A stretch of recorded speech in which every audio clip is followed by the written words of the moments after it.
white protectory light. And now, vividly imagine the light concentrating around your heart area. And visualize it emerging from your heart area, totally surround your body with a protectory aura of bright white God light.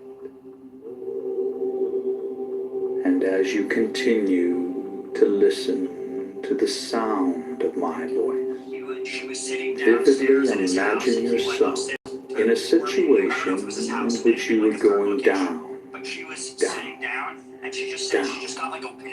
deeper and deeper down as I count backwards from 7 to 1. Number 7, deeper, deeper, deeper, down, down, down.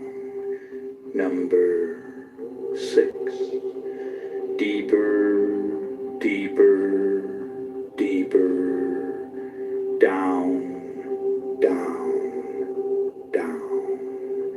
Number 5, deeper, deeper, deeper, down, down, down. Number 4, deeper, deeper, deeper, down, down, down. Number 3, deeper, deeper, deeper, down, down, down. Number 2, deeper, deeper, deeper, down, down, down. Number 1. And you're now very, very deep. And you feel deep. But let's go down even deeper, even deeper, even deeper. Number 7, deeper, deeper, deeper, down, down, down. Number 6, deeper, deeper, deeper, down, down, down.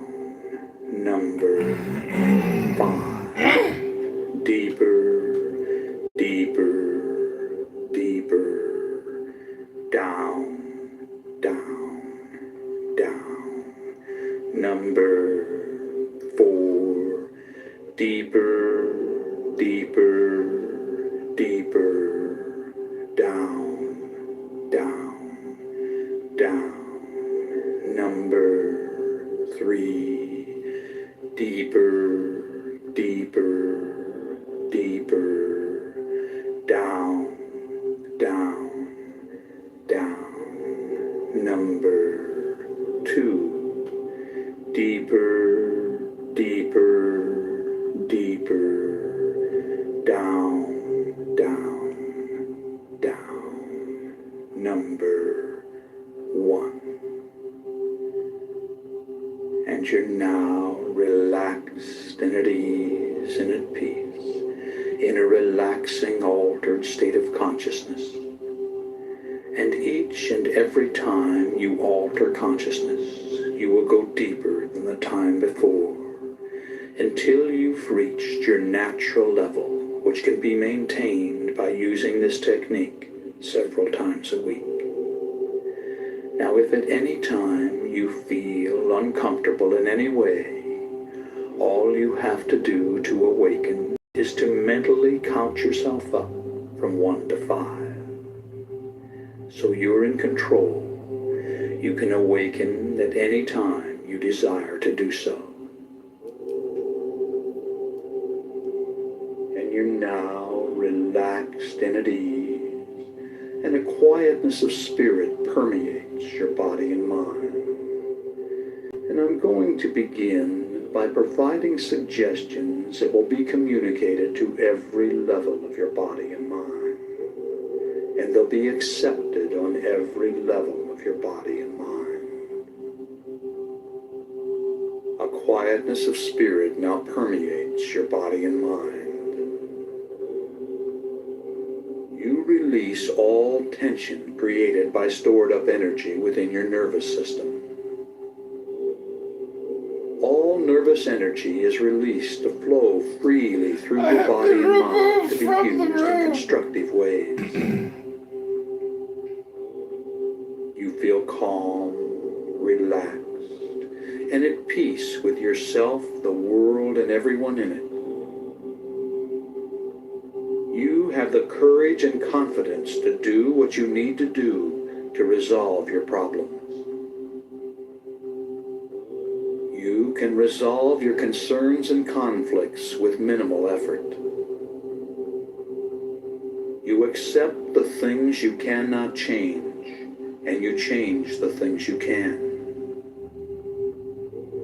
You accept who you are. You always do your best, which is all anyone can ask. Every day, in every way, you become more peaceful and harmonious. Negativity flows through you without affecting you. As a result of this programming, you develop a new mellow and confident self-image. Quietness of spirit are your key trigger words for post-hypnotic conditioned response. And these suggestions have been communicated to every level of your body and mind, and they've been accepted on every level of your body and mind. And it's now time to visualize yourself having successfully overcome any and all anxiety. Imagine how good it feels to experience an ongoing quietness of spirit. Imagine your reactions and the reactions of those close to you. Vividly fantasize all the changes and benefits derived from living life in this calm state of mind. Create every detail of these visualizations, and in so doing, you communicate your desires to the levels of mind that will assist you in manifesting the positive outcomes. Imagine what you desire as if it were already so. Do this now while I am quiet for a while.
And you've just seen your own reality. And you're open to positive suggestions which you'll accept and act upon. A quietness of spirit now permeates your body and mind. You release all tension created by stored up energy within your nervous system. All nervous energy is released to flow freely through your body and mind to be used in constructive ways. You feel calm, relaxed, and at peace with yourself, the world, and everyone in it. You have the courage and confidence to do what you need to do to resolve your problems.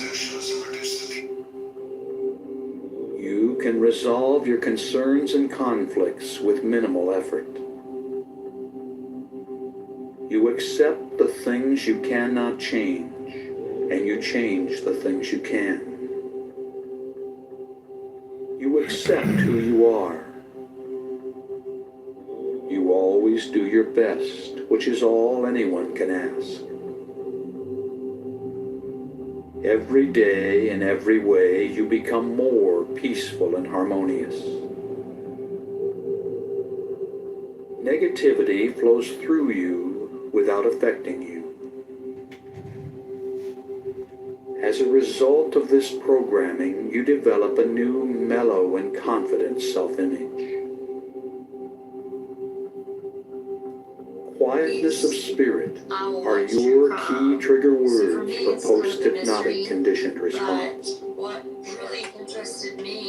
And these suggestions have been communicated to every level of your body and mind, and they've been accepted on every level of your body and mind.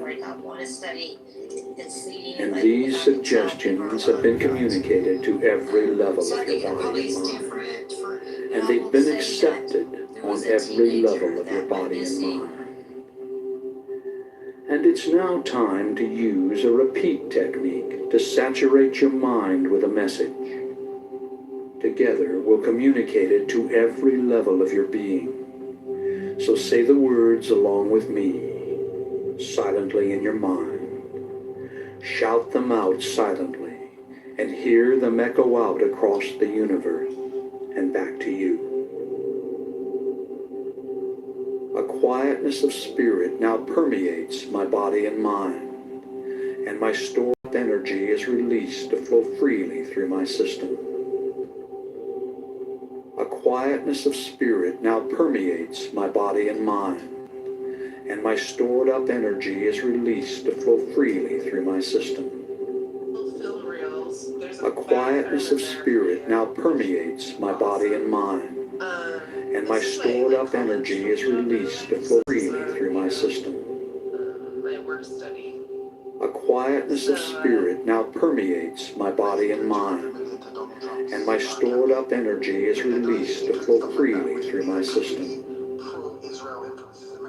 A quietness of spirit now permeates my body and mind, and my stored up energy is released to flow freely through my system. A quietness of spirit now permeates my body and mind, and my stored up energy is released to flow freely through my system. A quietness of spirit now permeates my body and mind, and my stored up energy is released to flow freely through my system. A quietness of spirit now permeates my body and mind, and my stored up energy is released to flow freely through my system. A quietness of spirit now permeates my body and mind, and my stored up energy is released to flow freely through my system. A quietness of spirit now permeates my body and mind, and my stored up energy is released to flow freely through my system. That's right. A quietness of spirit now permeates your body and mind, and all your stored up energy is released to flow freely through your system. And every day, in every way, you become more peaceful and harmonious. Your new, mellow, and confident self-image is a projection of who you are. It is. You are mellow and self-confident. And And I'm now going to give you some key trigger words for post-hypnotic conditioned response. Anytime you feel the slightest bit nervous, simply stop what you're doing, close your eyes, breathe deeply, and say these words quietly to yourself. Quietness of spirit. The words, quietness of spirit, are post-hypnotic conditioned response trigger words to reduce anxiety and intensify your calm and confident demeanor. These key trigger words invoke powerful post-programming mental conditioning that you can draw upon when you need it. When you say the words, quietness of spirit, you'll immediately feel a surge of calmness and confidence flow through your body and mind.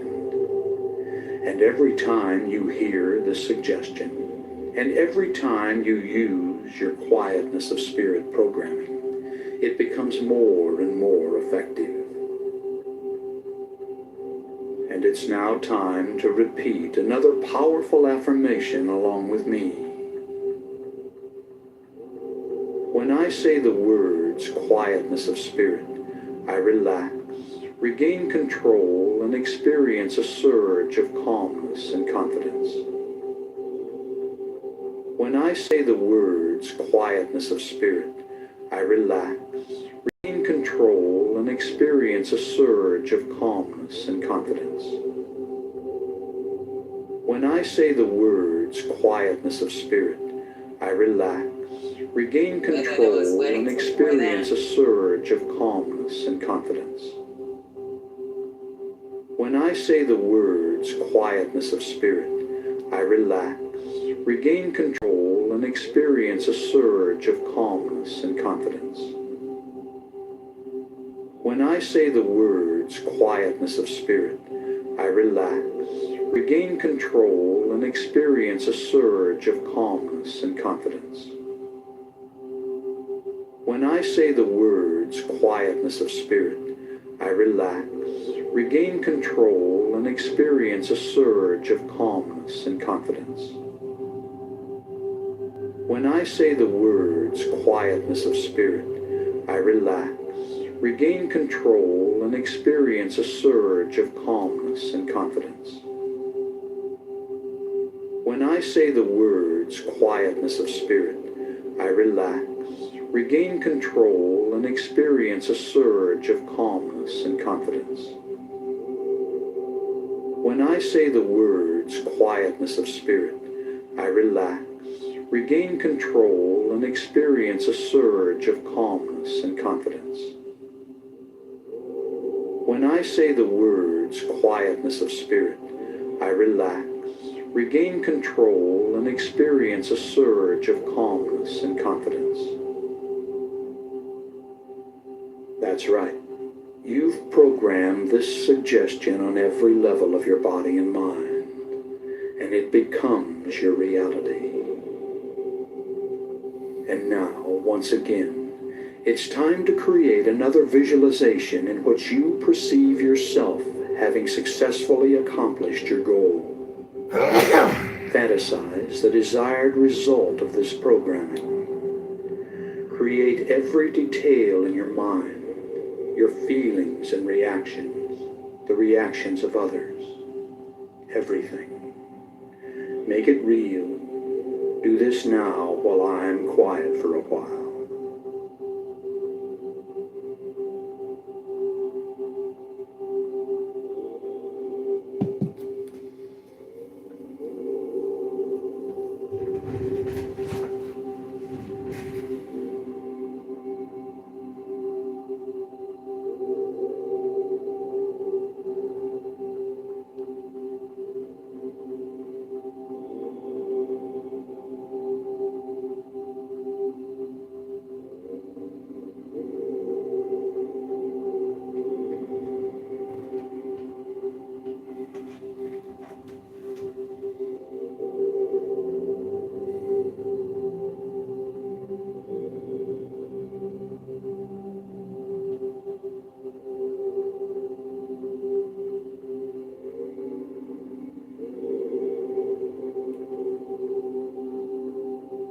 Our government felt broken, so I rolled up my sleeves and got to work. If we can repair what serves us here at home, we can heal the world we...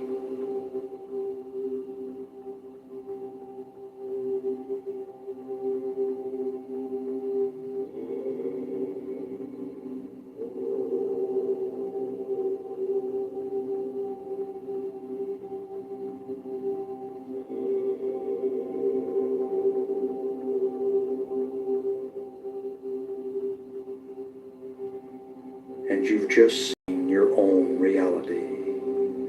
And upon awakening, you'll remember all that has been communicated. You'll awaken feeling as if you just had a refreshing nap. Your head will be clear, and you'll think and act with calm self-assurance, feeling glad to be alive and at peace with yourself, the world, and everyone in it. So let's come on up now. On the count of 5, you'll open your eyes and be wide awake. Number 1, feel the lifeblood returning to your arms and legs. Number 2, coming on up and at peace with all life. Number 3, coming on up feeling an internal balance and harmony. Number 4, recall the situation in the room. And number 5, wide awake, wide awake. Open your eyes and feel good. What? Number 5, wide awake.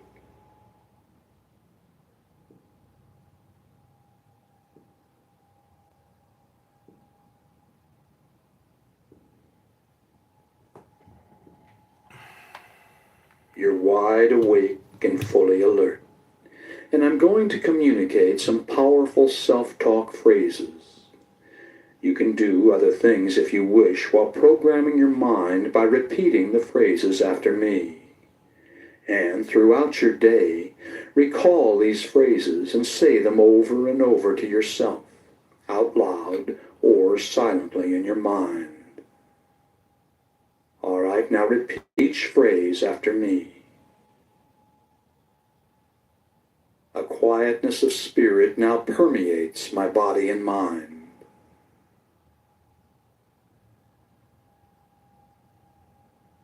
I release all tension created by stored up energy within my nervous system.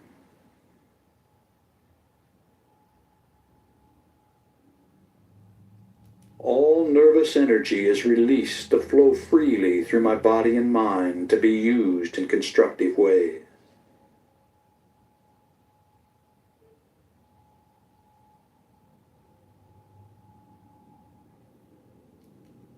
I feel calm, relaxed, and at peace with myself, the world, and everyone in it. The Riz! He's giving him the Riz. I have the courage and confidence to do what I need to do to resolve my problems.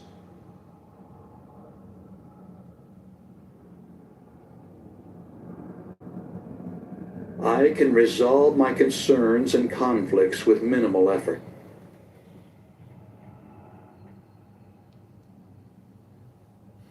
I accept the things I cannot change, and I change the things I can.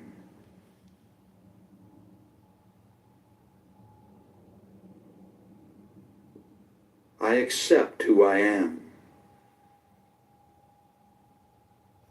I always do my best, which is all anyone can ask.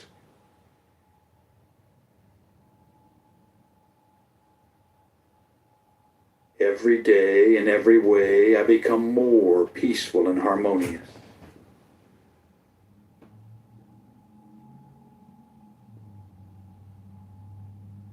Negativity flows through me without affecting me. I don't know if it was best, but I definitely would say notable. I went to As a result of this programming, I develop a new mellow, confident self-image.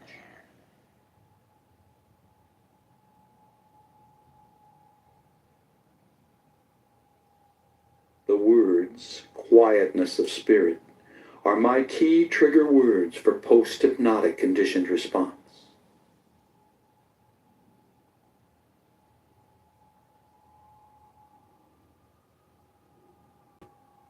I accept all these self-talk suggestions on every level of my body and mind.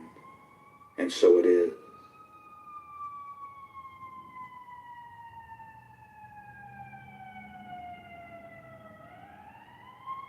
A quietness of spirit now permeates my body and mind.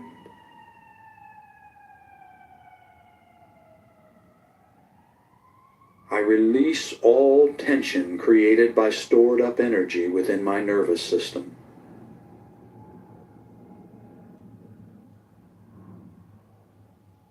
All nervous energy is released to flow freely through my body and mind to be used in constructive ways.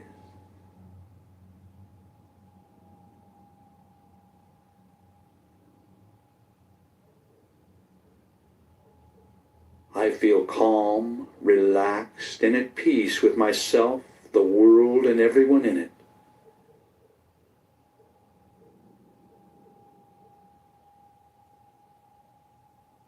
I have the courage and confidence to do what I need to do to resolve my problems.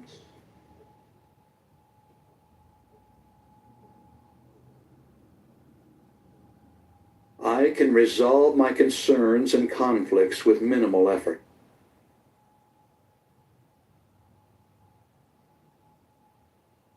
I accept the things I cannot change, and I change the things I can.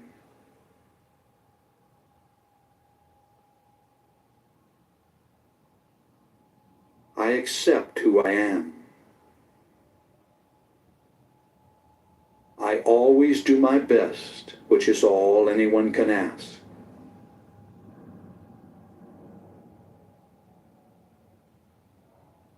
Every day, in every way, I become more peaceful and harmonious.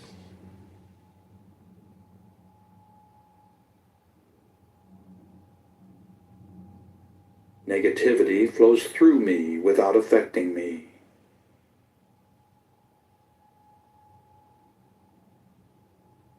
As a result of this programming, I develop a new mellow and confident self-image.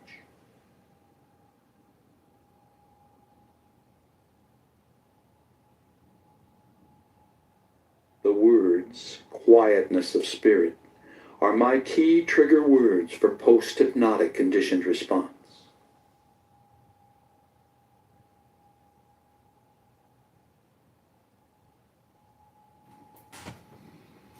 I accept all these self-talk suggestions on every level of my body and mind, and so it is.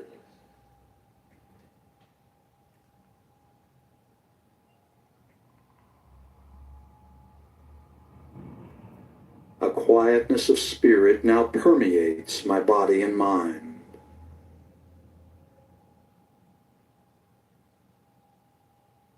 I release all tension created by stored up energy within my nervous system.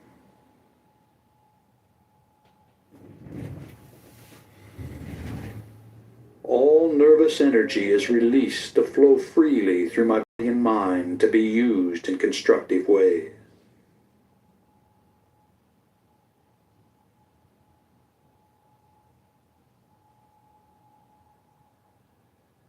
I feel calm, relaxed, and at peace with myself, the world, and everyone in it.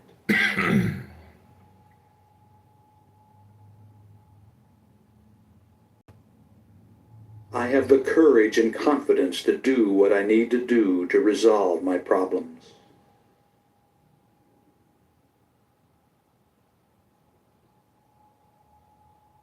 I can resolve my concerns and conflicts with minimal effort.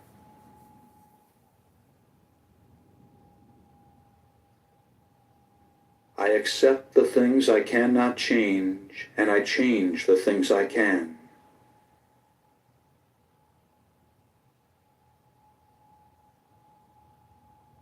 I accept who I am. I always do my best, which is all anyone can ask.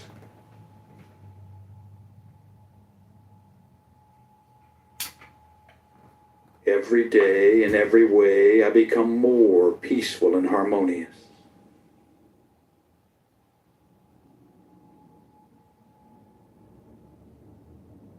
Negativity flows through me without affecting me.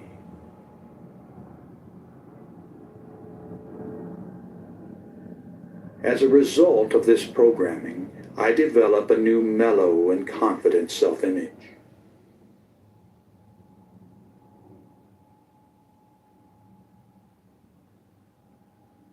The words, quietness of spirit, are my key trigger words for post-hypnotic conditioned response.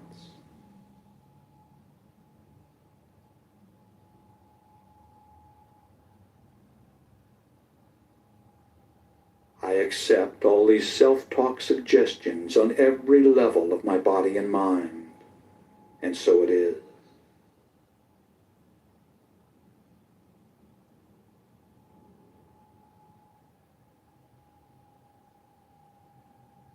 A quietness of spirit now permeates my body and mind.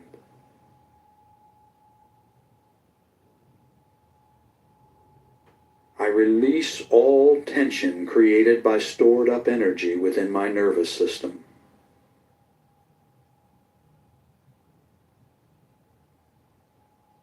All nervous energy is released to flow freely through my body and mind to be used in constructive ways.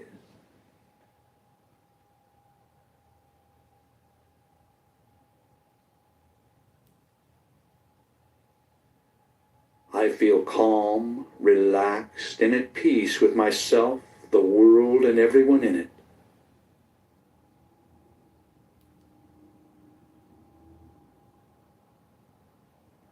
I have the courage and confidence to do what I need to do to resolve my problems.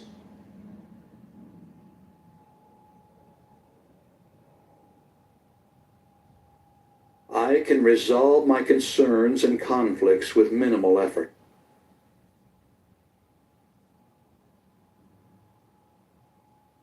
I accept the things I cannot change, and I change the things I can.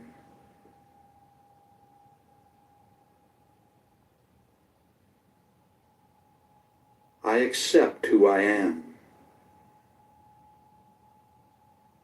I always do my best, which is all anyone can ask.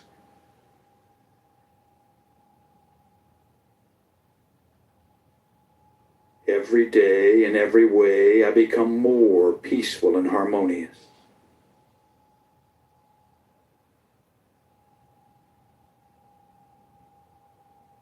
Negativity flows through me without affecting me.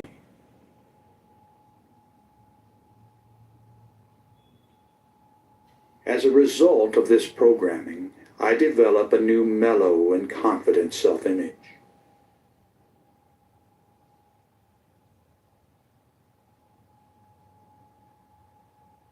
The words, quietness of spirit, are my key trigger words for post-hypnotic conditioned response.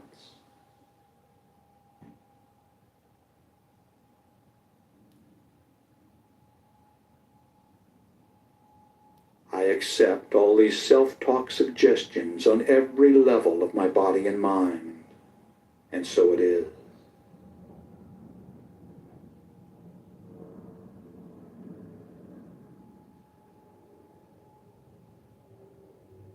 A quietness of spirit now permeates my body and mind.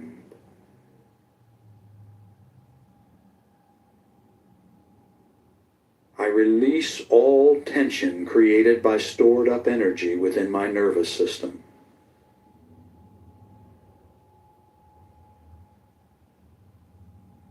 All nervous energy is released to flow freely through my body and mind to be used in constructive ways.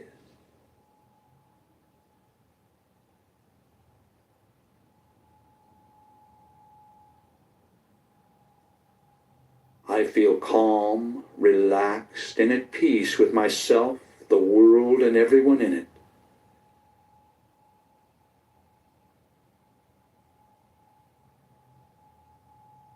I have the courage and confidence to do what I need to do to resolve my problems.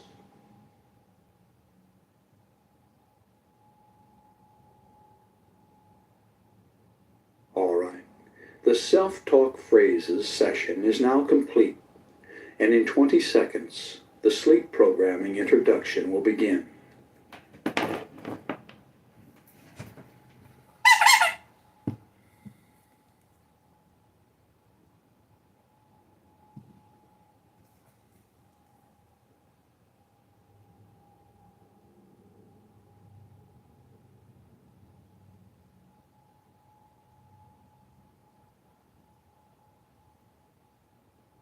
Sleep programming is nearly as powerful as hypnosis for programming your mind with life-changing suggestions. All you have to do is listen to the session as you go to sleep. As you relax and drift into first-stage sleep, the cycle per second activity of your brain slows down to alpha. The second level of theta precedes deep delta sleep. Alpha and theta are the levels active for hypnosis programming. So on the following sleep programming session, I'll use the same induction as on the first session to take you to these levels quickly. Then, as you cross over into natural sleep, you'll continue to hear the suggestion. These affirmations are praised for maximum acceptance by all levels of your mind. The words fade away at the end of the session, telling you to sleep soundly through the night and to awaken inspired to begin a new day. All right, now make yourself comfortable and prepare to be programmed as you go to sleep.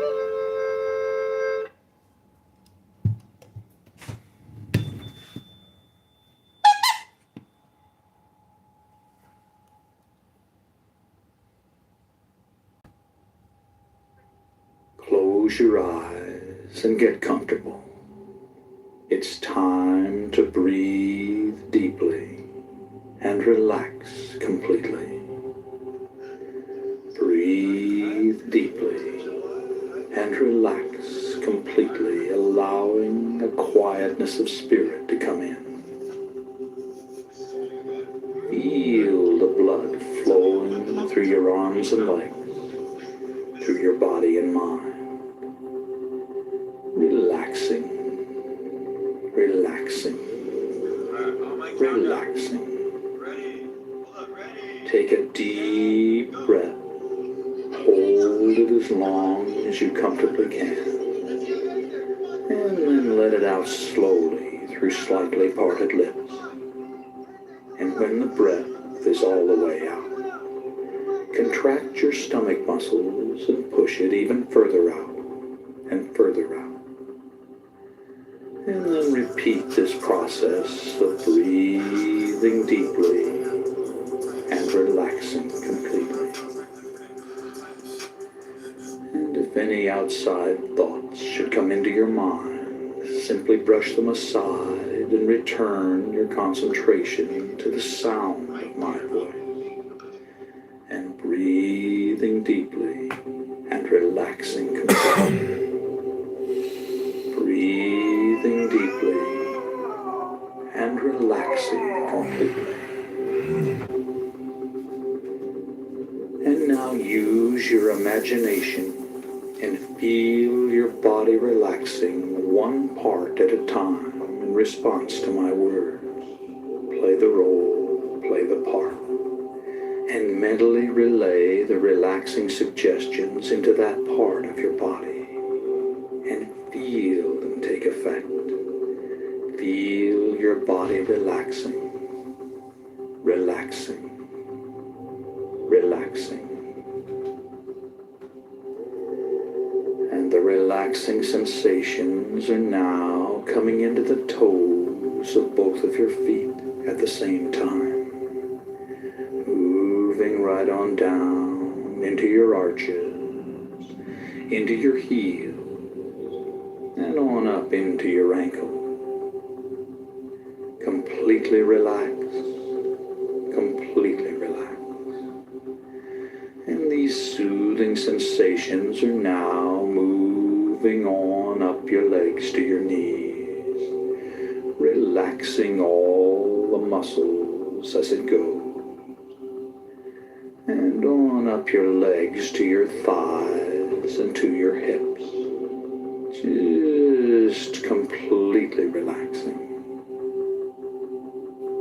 And your full attention is on the sound of my voice as the relaxing sensations move into the fingers of both of your hands, relaxing your hands. And it now moves on up into your forearms, relaxing your forearms, and on up into your upper arms, relaxing your upper arms. And your fingers and hands and forearms and upper arms are now just completely relaxed as the soothing sensations move on down into the base of your spine, and then begin to move slowly up your spine, up your spine, up your spine, and into the back of your neck and shoulder muscles.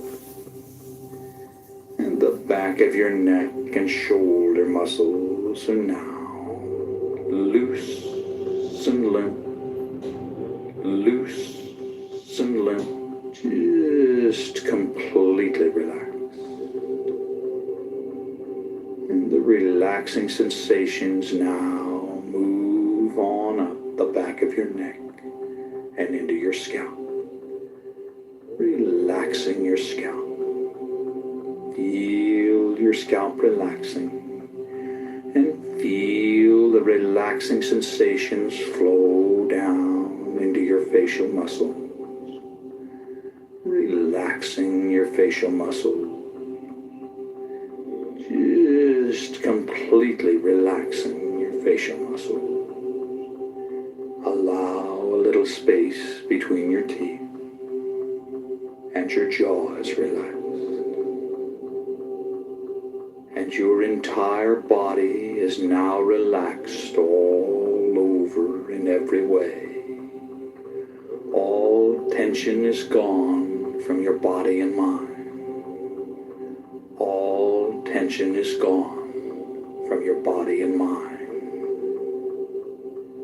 And it's time to imagine a bright white light coming down from above and entering your crown chakra of spirituality on the top of your head. Now this is the universal light of life energy. See it, feel it, create it with the unlimited power of your mind, and feel the light within you, flowing through your body and mind, filling you to overflowing with this bright white protectory light. And now vividly imagine the light concentrating around your heart area, and visualize it emerging from your heart area to totally surround your body with a protectory aura of bright white God light. And as you continue to listen to the sound of my voice, vividly imagine yourself in a situation in which you are going down, down, down, deeper and deeper down, as I count backwards from 7 to 1. Number 7, deeper, deeper, deeper, down, down, down. Number 6, deeper, deeper, deeper, down, down, down. Number 5, deeper, deeper, deeper, down, down, down. Number 4, deeper, deeper, deeper, down, down, down. Number 3, deeper, deeper, deeper, down, down, down.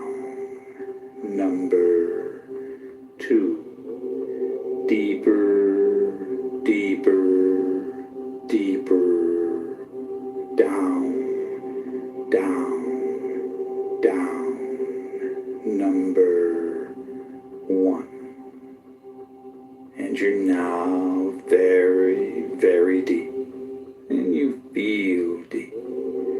But let's go down even deeper, even deeper, even deeper.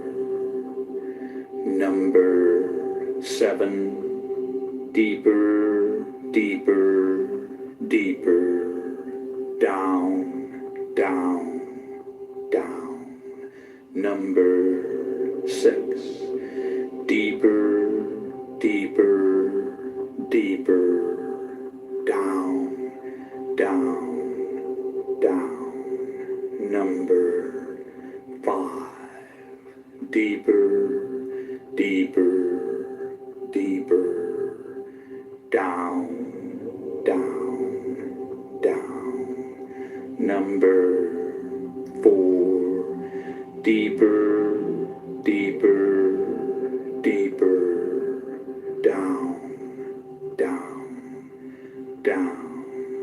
Number 3, deeper, deeper, deeper, down, down, down. Number 2, deeper, deeper, deeper, down, down, down. Number 1. And you're now relaxed and at ease and at peace in a relaxing, altered state of consciousness. And each and every time you alter consciousness, you will go deeper than the time before until you've reached your natural level, which can be maintained by using this technique several times a week. Now, if at any time you feel uncomfortable in any way, all you have to do to awaken is to mentally count yourself up from 1 to 5. So you're in control. You can awaken at any time you desire to do so. And your body is relaxed, relaxed, relaxed. And your mind is relaxed as you cross over into sleep. A peaceful, relaxing sleep. Peaceful, relaxing sleep. And you're at peace with yourself, the world, and everyone in it. As you go to sleep, go to sleep, go to sleep. A deep, peaceful, harmonious sleep. Sleep. And you're going to sleep. And as you do, you accept the suggestions you hear. You accept the suggestions you hear. As you go to sleep, go to sleep, go to sleep. And the suggestions become your reality. The suggestions are accepted on every level of your body and mind, and they become your reality. You fulfill your desire. You do. You accept this. You accept the suggestion. You accept the suggestions as you go to sleep. Go to sleep. Go to sleep. A quietness of spirit now permeates your body and mind. You release all tension created by stored up energy within your nervous system. All nervous nervous energy is released to flow freely through your body and mind to be used in constructive ways. You feel calm, relaxed, and at peace with yourself, the world, and everyone in it. You have the courage and confidence to do what you need to do to resolve your problems. You can resolve your concerns and conflicts with minimal effort. You accept the things you cannot change, and you change the things you can. You accept who you are. You always do your best, which is all anyone can ask. Every day, in every way, you become more peaceful and harmonious. Negativity flows through you without affecting you. As a result of this programming, you develop a new, mellow, and confident self-image. Quietness of spirit are your key trigger words for post-hypnotic conditioned response. And these suggestions have been communicated to every level of your body and mind, and they've been accepted on every level of your body and mind. A quietness of spirit now permeates my body and mind, and my stored up energy is released to flow freely through my system. A quietness of spirit now permeates my body and mind, and my stored up energy is released to flow freely through my system. A quietness of spirit now permeates my body and mind, and my stored up energy is released to flow freely through my system. A quietness of spirit now permeates my body and mind, and my stored up energy is released to flow freely through my system. A quiet of spirit now permeates my body and mind, and my stored up energy is released to flow freely through my system. A quietness of spirit now permeates my body and mind, and my stored up energy is released to flow freely through my system. A quietness of spirit now permeates my body and mind, and my stored up energy is released to flow freely through my system. A quietness of spirit now permeates my body and mind, and my stored up energy is released to flow freely through my system. A quietness of spirit now permeates my body and mind, and my stored up energy is released to flow freely through my system. A quietness of spirit now permeates my body and mind, and my stored up energy is released to flow freely through my system. When I say the words quietness of spirit, I relax, regain control, and experience a surge of calmness and confidence. When I say the words quietness of spirit, I relax, regain control, and experience a surge of calmness and confidence. When I say the words quietness of spirit, I relax, regain control, and experience a surge of calmness and confidence. It's going to be a lot easier for them to do that because when I say Biden was echoing some freaking some social policies that would be supported by the DSA. But economics, I agree, it's not as blatant, but it's going to be there. And foreign policy, especially. Foreign policy, they want to decrease the US presence in the Middle East, in other parts of the world. So that's something that...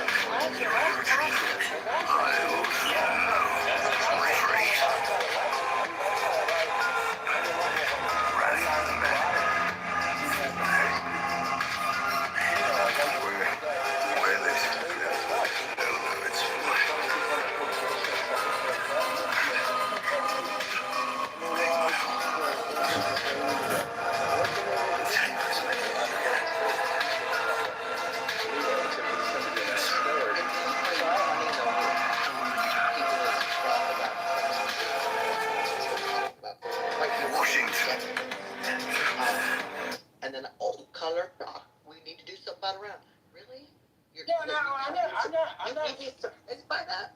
Yeah, I'm not saying I'm surprised. No, I'm talking not about you. I am yeah, talking about yeah. the general population that has the Yeah. intentions. The general population. Stupid. We have to be honest, okay? Most people in the country are dumb. Well, most, I don't know what the percentage is now, but we like what level? I mean, it's embarrassing. I would say the average person, in regard to foreign policy, all they think is war bad, money bad spending, we should stop. Their idea of the U.S. had presence advantageous to not just the U.S., but the Western world in general. They can't really contemplate that or comprehend that. So that's when you're talking about getting the U.S. outside of the Middle East, everyone supports that. Not everyone, but a lot of people, not just democratic socialists, unfortunately, which goes back to, again, Israel. Why you're going to get a lot of leftists openly support anti-Israel policies because they think they're anti-war, even if they have anti-Semitism encoded in some of the rhetoric. Unfortunately, that's the reality of the situation. I find it to be very problematic in a way that this runs fairly deep. To me, it looks like a playbook that has been used before. And if you want to go back and look at how did Islamists and communists come together in Iran to take power, they were basically using each other, right? We're going to use each other. The Islamists think they're using the communists think they're using the Islamists, and who ate who. The Islamists literally had the communists murder, right? I see that. This is literally what is happening right now. Chickens for KFC.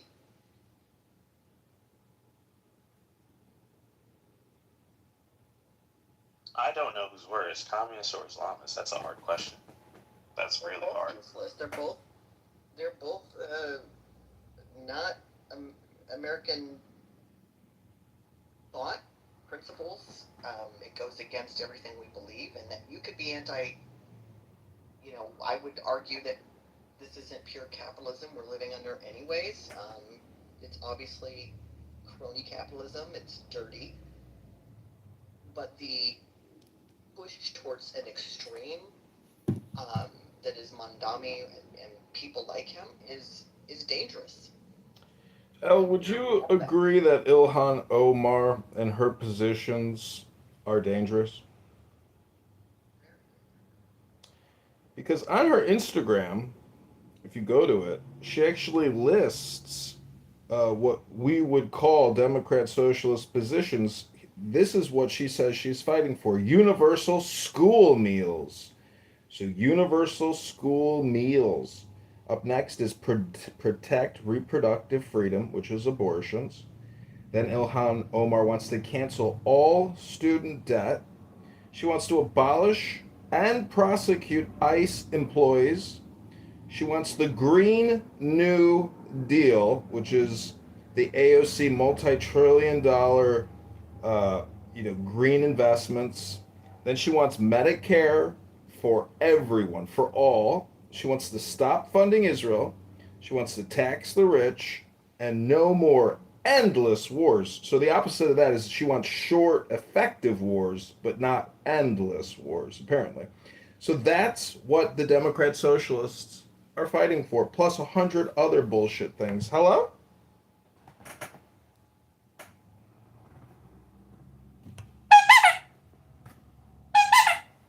Look, socialism takes root, right? When people feel the pain of income inequality, when people feel like wages are stagnant, right? I mean, that's the context. And I mean, Trump is making the mistake that I think Biden made too. Like when Biden would come out and say, "Look at the stock market, look at GDP." When people feel a pinch and the affordability stuff, I mean, that killed Biden. Trump's doing the same move, right? Like just tell people, that the numbers disprove their intuition. It's not a winning strategy. See, a Democrat socialist isn't going to make the argument that because my salary hasn't gone up in the past 10 years, I'm entitled to a political social revolution. Scott, your positions are untenable. Socialists are essentially thieves, and they are liars. You just told us why people go socialist, telling you that your reasons are incorrect. Don't make the move. This is rhetorically lazy. To say when someone's describing something that they're prescribing something. I'm describing something. I'm not validating the desires. I'm not saying it's the right political position or the wrong political position. All I'm saying is this is when you're going to rise in that stuff. See, the real reason why a Democrat socialist, why they'll make their argument, is that for the past 25 years, we've been doing corporate socialism, which is tax credits for corporations, which is what the Fortune 500 or the Big Beautiful Bill is, which is 500 billion a year in tax credits and deferring that tax liability to income earners. So if you're a Democrat socialist, what you really are is you should be a libertarian, and you should understand the economic situation and catastrophe that George Bush, Obama, and Bill Clinton have prescribed, Scott, to this country. It's not Donald Trump, it's Barack Hussein Obama, Joe Biden, Bill Clinton, George Bush. These are the domestic terrorists that have taken us off the cliff, and we are plunging and plunging fast. Donald Trump is trying to plug the holes that these Democrat socialists have destroyed this economy, destroyed it, indebted countless generations to debt. I don't Thinking Trump's any better is retarded. You can go back further than Bush. You can go back to Reagan, and not Bush 1. Bush 1 was tried to, and he handed, Clinton, a budget surplus, but because he raised taxes, right? Which killed him, right? He was actually Bush Senior's, I think, pretty fiscally responsible, but no, Cheney was, in the Reagan administration telling people deficits don't matter. Continued to say it in the Bush administration, right? You can Google Cheney, deficits don't matter. Yeah, no, I'm with you. I think that, and it's going to come home to roost at some point, right? You can't print money forever. Simpson Bowles. Look at Simpson Bowles, right? Do you remember Simpson Bowles? That was a bipartisan, pretty responsible approach to the deficit, right? And what did they do? They stuck it in a drawer. Nobody wanted to deal with it. Scott, we have a cultural, social, economic dilemma, a crisis. Vaccines and war is not the basis of an economy. The basis of an economy starts in the house. Your dishwasher, your washing machine, your bed, your roof, your windows. Those are the basis of an economy. What builds a house, not what builds regime change and fake lies and medical misinformation. Hello? A democratic socialist is never going to be convinced by that, though. That's the problem. They're not going to be convinced by economics or that a solution to our current economic situation starts at a more granular level. It doesn't matter whether they can be convinced or not. They can live in an illusion delusion. That's their choice. But reality is laissez-faire capitalism. I agree. I'm just saying, I agree. I'm just saying that problem that we're dealing with now, we're going to be combating people who push for certain things. We can't just, go on a Ron Paul-esque libertarian tirade. We have to actually Yes, on. No, not really. Because if a person's like looking at society on a basis where everything that we do does matter, and we can't just ignore the fact that people are suffering because we live in a society, and if you're a rich person by default, you owe us. It's not going to change whether or not we do have an improved economy according to libertarian standards. That's just the reality. And Mom Donnie, all of these leftists and DSA, if anything, they want to hear libertarians talk about how we shouldn't be taxing people, because then they could demonize regular conservatives and be like, oh, they just want rich people to rule everything in society. It's not just a mathematics-based economic argument. It's culturally based. Grievance politics. That's how it's working. We can't just ignore that.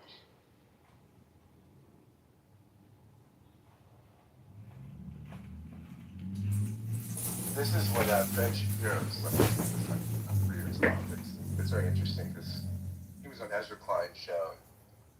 Ezra Klein said, he's like, look, I want a politics of personal responsibility, not grievance. Because what do grievance populists tell you, whether it's right or left? Let me tell you, it's not your fault. It's the system. The system's screwing you. And We'll tell you who. I mean, we'll tell you the people that are responsible for. Well, exact vengeance on them, right? Like, and I think, and vengeance for somebody. I'm kind of a man without a country. He even talked about J.D. Vance. He's like, J.D. Vance. He used to like J.D. Vance a lot more because J.D. Vance wasn't one of these grievance politicians, but you have to kind of, with the populism, you have to go grievance, right? So he's had to adjust his own sort of tone and rhetoric to fit into that kind of populist agenda. See, Trump, the MAGA kind of thing. despite whichever political movement assumes power, DSA or far right or whatever, it doesn't make a difference because we have a great equalizer in America. It's not the 357 Magnum like you might think. It's actually your IRS tax forms that you have to fill out legally every single year and make a full disclosure. If it's not accurate, the political powers that will be or can be will take action against you. And that is why these Democrat socialists are nothing but self hypnotists. It's not based on the reality of our tracking system, which is the Treasury and the IRS, and for every single person's income is disclosed to our government. And unless we get rid of the IRS and this full disclosure, Democrat socialists, communist socialists, fascists, etc., will never be able to usurp our extremely complicated and bidded system, which is full disclosure and full tracking and full transparency, if need be. Does that mean that's another broken? Does that mean does that mean you're in? He said he'd get rid of the IRS. Are you in favor of getting rid of the IRS? Thank you. Yes. No, I was asking John. By the way, while John answers, it's like 60. Yeah. Welcome. Listen. Thank you, everybody.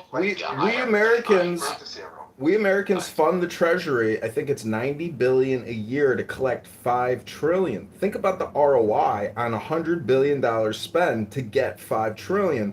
There's got to be more efficient ways to collect the $5 trillion than spending $100 billion a year. So I'm not in favor of shutting down anything until we have a more efficient, financially efficient system of collection. Hello?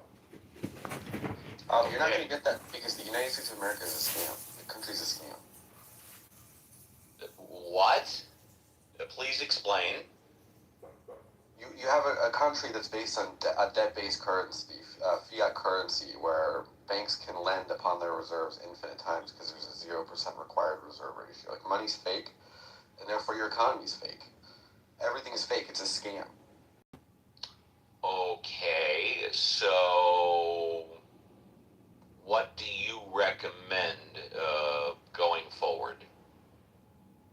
Using a hard money. People are going to laugh at this, but Bitcoin is the hardest money that exists today. All right, so you're in favor of going off the current currency and running the economy on Bitcoin. Is that correct? I don't see what's wrong with that. I can tell. I didn't say it was good. Hello. I didn't say it was good, bad, right, or wrong. I was just attempting to clarify your position. I can sense a mocking tone, though. But yeah. I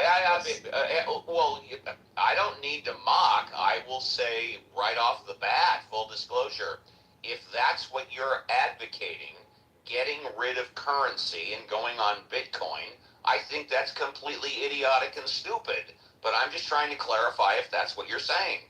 Okay, then continue running the country, not fixing anything. And you're not answering the question, which is fine. Yes, the answer is yes. Thank you. That's all I wanted to know. Thank you.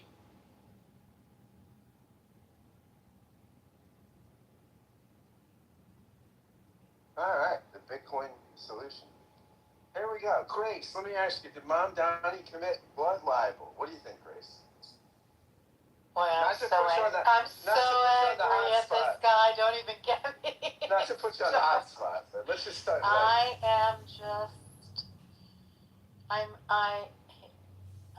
It's unbelievable what he's putting forth. It is. Where are all the people behind him? Where are his counsel? Why is he just allowed to throw out ridiculousness without any backing? I've had enough. today about him. I'm watching the news. I'm reading a lot. I mean, I just feel we need a level of stability in people who have good heads and putting them together, and that's not happening. I'm sorry. And by the way, hi, Grace. Happy Thursday. I was slightly distracted. Were you referring to Mandami or somebody else? Mandami. And I have to say, I mean, Mandami was in the New York State Legislature before he became mayor. He had to have heard of diplomatic immunity. He had to know that he had no jurisdiction or power to arrest Netanyahu, and why he suggested it originally and then hesitated on it, and then finally after Trump came out and said there's no way Netanyahu was going to be arrested in the United States, Mandami folded like a cheap suit. But how could he have not possibly known about diplomatic immunity? First of all, he's an egomaniac. Yeah, okay, all right, okay. Right? So that trashes everything else, right? If you're an egomaniac, you don't really care. And also he has ridiculous people who are working for him who have been pulled him back. Yeah. So between those two, we're in the crazy zone. But can he pull it off? His ridiculousness? Maybe. I have a big question. It's not beyond the pale to me that look, he's a state assemblyman, not a lawyer. I don't know what the rest of his educational background is. Maybe he didn't really know that. Yeah, that's a flag community. Maybe he had to have his people tell him that. I mean, that's possible, right? Come on, he's creating content. It's the same thing I do and other people do on this app all day long. It's what every politician does. And when you look at the videos that the politicians put out, you have to question the work ethic of actual politicos in state and federal governments. Their whole career now is based on creating 15 to 60 second to 3-minute clips for YouTube and Instagram and X. They don't do any real work. They don't do any real intellectual exploration, any education. If you're a professional and you're a doctor like a dentist or a heart surgeon or even a realtor, you have to do continuing education. Our politicians are just spammers, and they're liars, and they're hypocrites, they're fraudsters, and they're thieves. I am complete. This is Ayn Rand. Hello?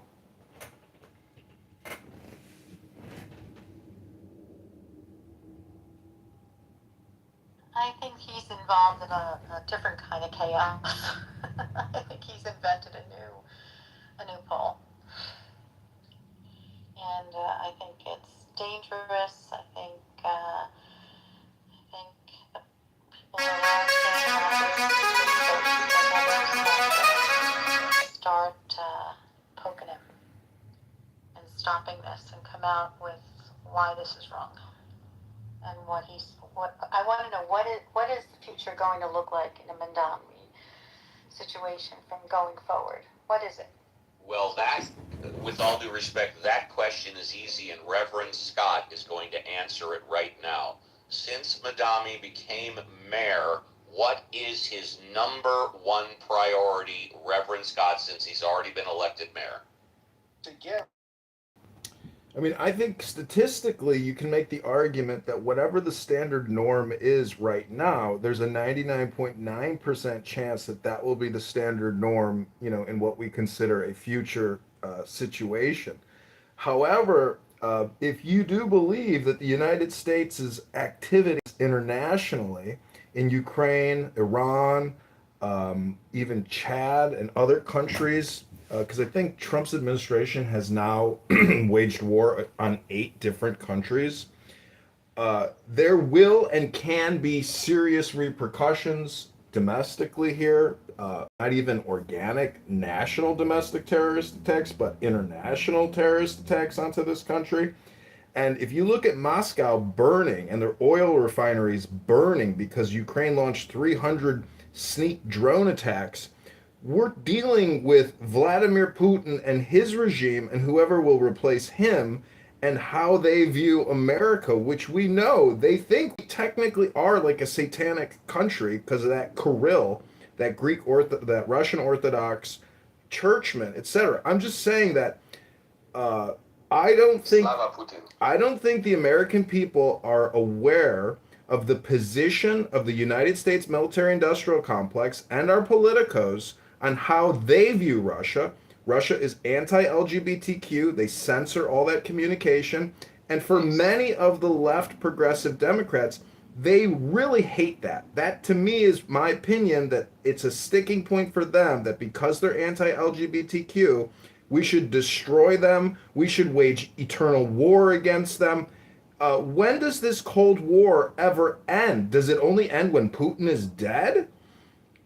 Will we suffer a nuclear bomb or multiple nuclear bombs because of our attacks via proxy against a nuclear power and a legacy power from World War II?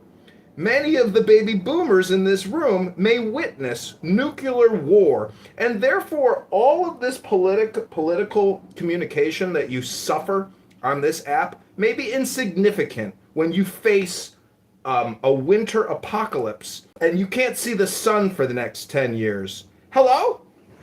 CRT, BLM, LGBTQ.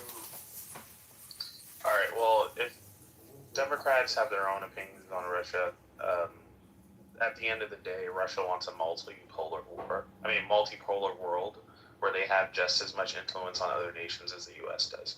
And no reasonable leader of the U.S. who wants to maintain the U.S.'s standard as the most powerful nation in the world would wish for a world like that, where Russia and China have equal influence on global partners as the U.S. does.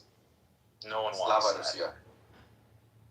So it's not just about Russia being anti-LGBTQ for people who are opposed to Russia gaining power and influence in countries in Europe, and especially considering the fact that a lot of people who are, let's say, pro-Ukraine and anti-Russia at the same time are against Trump's actions against Iran, which is a lot more anti-LGBTQ than Russia, to say the least.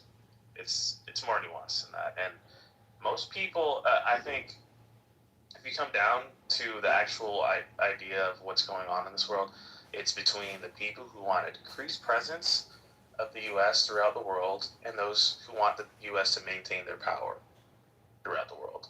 That's the easiest way to put it down. Thomas Massey agrees with AOC more than he agrees with Marco Rubio on foreign policy. I agree with Marco Rubio more than Thomas Massey. I don't care if Thomas Massey has a R besides his name. I'm glad he got kicked out of fucking office. I'm glad that this is his last term.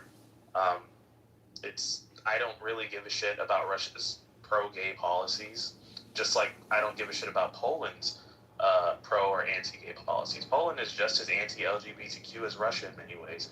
I like Poland. I don't like Russia.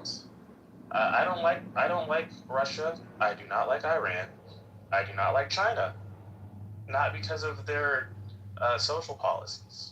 That's irrelevant in many of these discussions, because as much as I don't beheading gay people, the reason I oppose Iran is not just because they behead gay people or they force them to transition into women.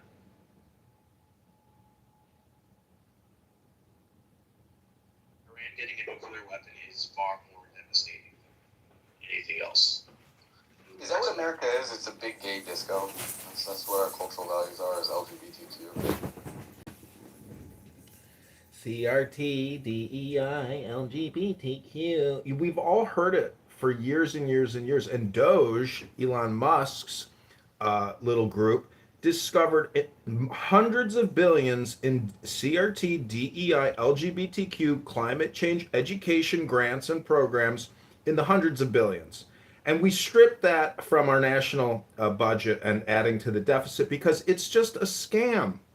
It's a fraud upon the American people to engage in this communication spam, multi-billion-dollar feminization of our population, the indoctrination into essentially meaningless slobber brain rot, because there's no real intelligence or knowledge, creative will dynamic will. There's nothing in this communication other than Democrat vote organizing.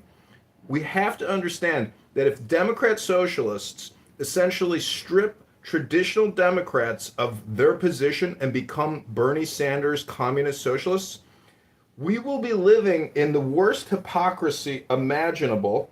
It will involve an Islamization of America, which, frankly, at this point, I'm kind of okay with because I hate liberal progressives so much that I would rather have a polygamist Muslim like Andrew Tate take over than let Mamdani take over. What do you think about that? Hello?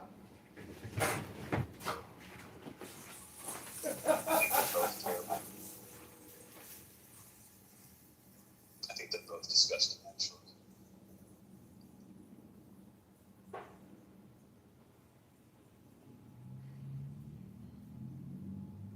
Well, there we go. Little John Kitover for everybody. I still am interested in the blood libel stuff, which I think is interesting. I think this is kind of a blood libel. What's that? I made a statement about Netanyahu and how Netanyahu's a war criminal, and then made a list of his crimes, which I thought the list was full of things that were either not true, misconstrued, or like intentionally targeting hospitals. Well, yes, not because they're hospitals, because they're military assets. It's a legitimate target warfare. If you're putting military hardware personnel in a hospital, it becomes a target. It's not as though the IDF is saying, oh my gosh, I don't want anybody to get an MRI or to get their that's not what's going on. So, I mean, I think that there's a lot of stuff that was said. If a blood libel is classically blaming Jews for things that they have not done, then I think this is kind of a classic blood libel. But, again, some people may say, Mamdani here. But Scott, we have a spectrum of blood libel, and it's political communication at its finest because, in my opinion, the 3,000 abortions a day across America is the real blood libel, and that's on the hands of the Democrats. They had Democrat abortion facility clinics at the DNC outside of the Kamala Harris speech in Chicago. So when the blood libel of killing babies is put on the IDF or Israel or Jews at large, I just say, don't you know how many babies we kill every day? It's not reproductive health care. This is an industry of murder. I don't believe the lies that this is health care. In my opinion, when I ran for Congress, I had hundreds of people writing me letters through some kind of postcard chain mail thing, begging me to stand up for the innocent babies being slaughtered across America. We have a genocide on our hands in America. Now, hold on a second. That is my way of doing political communication. And a lot of people don't agree with that. But what I'm saying is, isn't it just a spectrum of hypocrisy? Hello? But you need to sacrifice babies to Moloch and Baal.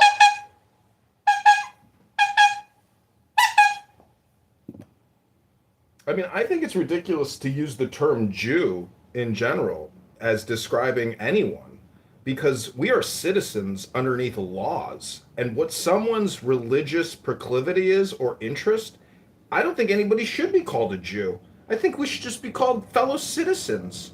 And if you use Jew in your communication, what you're doing instantaneously is being political. To be Jewish, it's like being in a game with other Jews.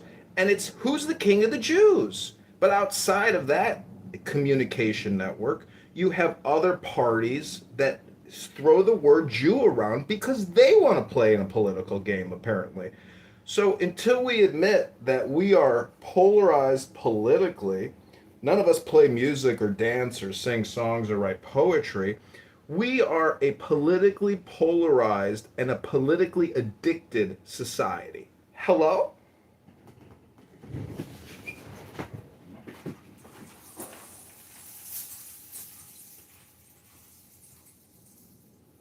I like this little hello move, John. I'm into this. I think it's a good move. It's like Ryan Seacrest. Seacrest out. Yes, actually, I have noticed that is his signature move. That is a good point, Reverend. Pretty sure he stole it from an ice cream truck. By the way, Reverend, if you want, and only if you want, I have a 3-minute clip on nuclear war ready. Go ahead. Let's cue it up, buddy. All right, so we had talked, well, pardon me, some people in the room had talked about the effects of nuclear war. So this is from Crimson Tide about 30 years ago on the effects and the questions of nuclear war. I don't understand. What don't you understand? Lutsenko is a fanatic, okay? He's a potential Hitler. Somebody should step up and shoot him. I have no problem with that. It's fanatics who make history. Bill Patton was a fanatic. It's what made him great. You think this guy's Patton? He's a dangerous lunatic, and he's threatening nuclear war when he means it. What's that make us, since we're the only nation ever dropped a nuclear bomb? Makes us a prime target. I mean, there's half a dozen other third world countries with atom bombs who'd love to drop one on us. That's right. That's why we should drop one on them. What are you, a communist? You have a problem with us dropping nuclear bombs in Japan? Shut up, Doc. You think it was a mistake, Mr. Hunter? Sir? Using the bomb on Hiroshima and Nagasaki. Well, if I thought that, sir, I wouldn't be here. Interesting way you put that. How'd I put it, sir? Very carefully.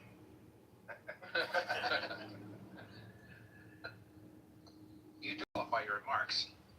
Somebody asked me if we should have bombed Japan. I said, well, yes.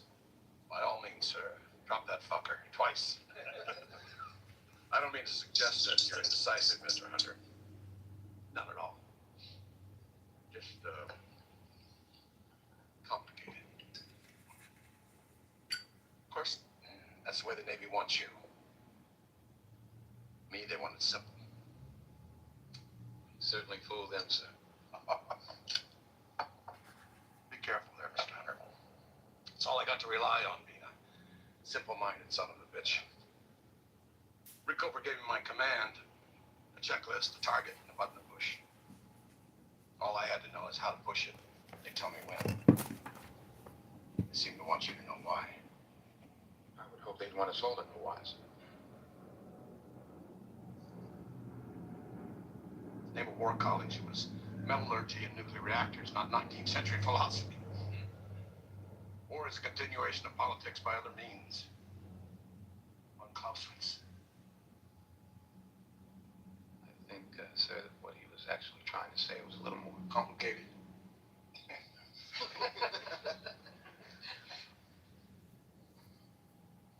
Yes, the purpose of war is to serve a political end, but the true nature of war is to serve itself. I'm very impressed. In other words, the sailor most likely to win the war is the one most willing to part company with the politicians, ignore everything except the destruction of the enemy. That you'd agree with that? I'd agree that that's what Clausewitz was trying to say. But you wouldn't agree with it? No, sir. No, I just think that in the nuclear world, true enemy can't be destroyed.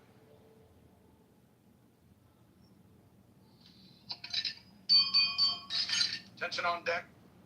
Von Clausewitz will now tell us exactly who the real enemy is. Fun.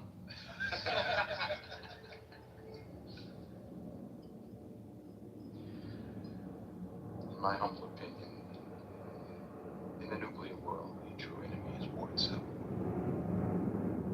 What a great I love that movie. It's a great movie. See, I think we've moved past the fear-mongering of the nuclear age because, in my opinion, now this is controversial, that the COVID-19 vaccine response or the biological weapons being developed by the Pentagon or through the Wuhan lab or any government that engages in biological viral warfare research and deployment, etc., is an abhorrent and horrible thing to do, especially from the taxpayer perspective. Because to go to work, 5, 6 days a week to support, doctors and research assistants creating biological warfare weapons, it's just not the way I would like to support the economy. And some people don't think we have a war economy or we don't have a vaccine economy. We do. That is a very large percentage of the overall total economy. And I'm just saying that when you go to Amazon, even though Amazon may be like an American HQ company, they don't manufacture their essential items. Those are all made in China by the boatload. That port in Los Angeles brings in hundreds and hundreds of billions of dollars of Chinese manufactured goods, and we're just one destination for China. China is shipping to the world. Have you seen how they've automated their warehouses with tens of thousands of little robots dropping boxes in holes? They are fulfilling the world's consumption, and we are fulfilling the world's debt to continue to buy it all. And I'm so glad Dr. Migzed is here, a future priest in the coming temple. Migzed, what's the best way to structure a federal bankruptcy? Thank you. I am complete. Well, before Mixed answers very quickly, it is a fact that we are more than 5 years outside of the start of COVID, and we still don't know if it was started by an open air market or a chemical factory right across the street. Thank you. Well, what we do know is that the percentage deaths and the statistical significance from the average or the means of the deaths during the administration of the vaccines from 2001 to 2021, was it 2021? Yeah, 2021. Anyways, what I'm saying is that the VAERS system and the Vaccine Injury Compensation Fund is real. People suffered real consequences by watching your local news put on videos of people doing vaccine lotteries, where if you take the ZAV, you could win $3 million in a lottery payout. It's a raffle. What the fuck is wrong with our fellow citizens, my Clown House friends or frenemies? What is wrong with us? Why would we lie to ourselves and put out propaganda videos to influence each other to go get an unnecessary medical intervention when you're feeling just fine? So it's a huge lie. The lies, there's 50 lies attached to the event. What they consider the largest mass carcinogenic event in human history, in the Western world primarily. Africa didn't take the COVID-19 jabs because we couldn't even afford to make enough. Anyways, the craziest thing is that it's all funded by our government through the CARES Act, the HEROES Act, multi-trillion-dollar federal HR acts that funded it all.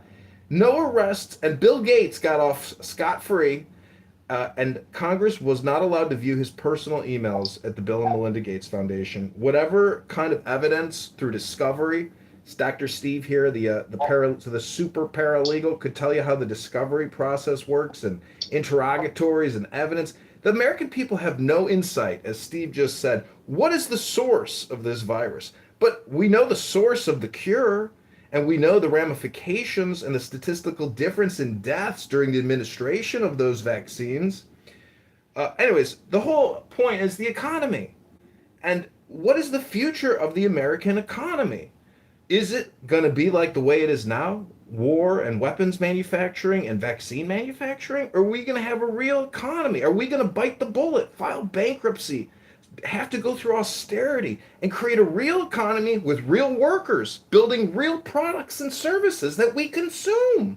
Or are we just going to work for the banks because now we pay $100 trillion plus a year in interest expense?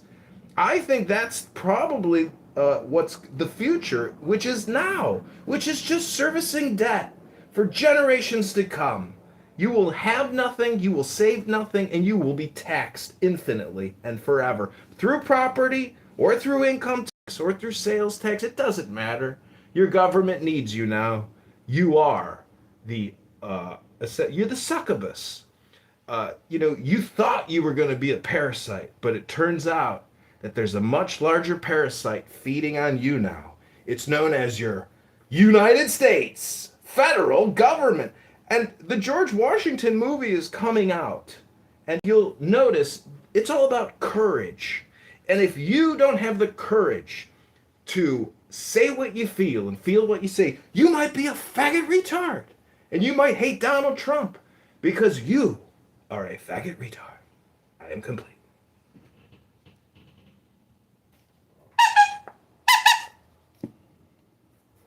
Soaring orator.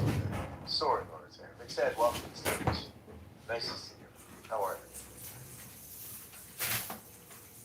Hungry and tired. Oh boy, at least you don't have to go to the bathroom.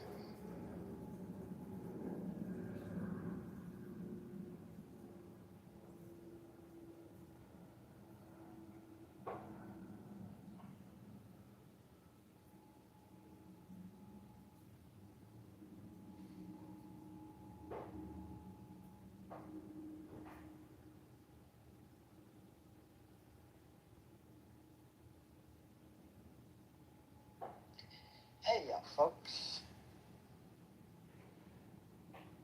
Do you think Mamdani could be potentially arrested For what?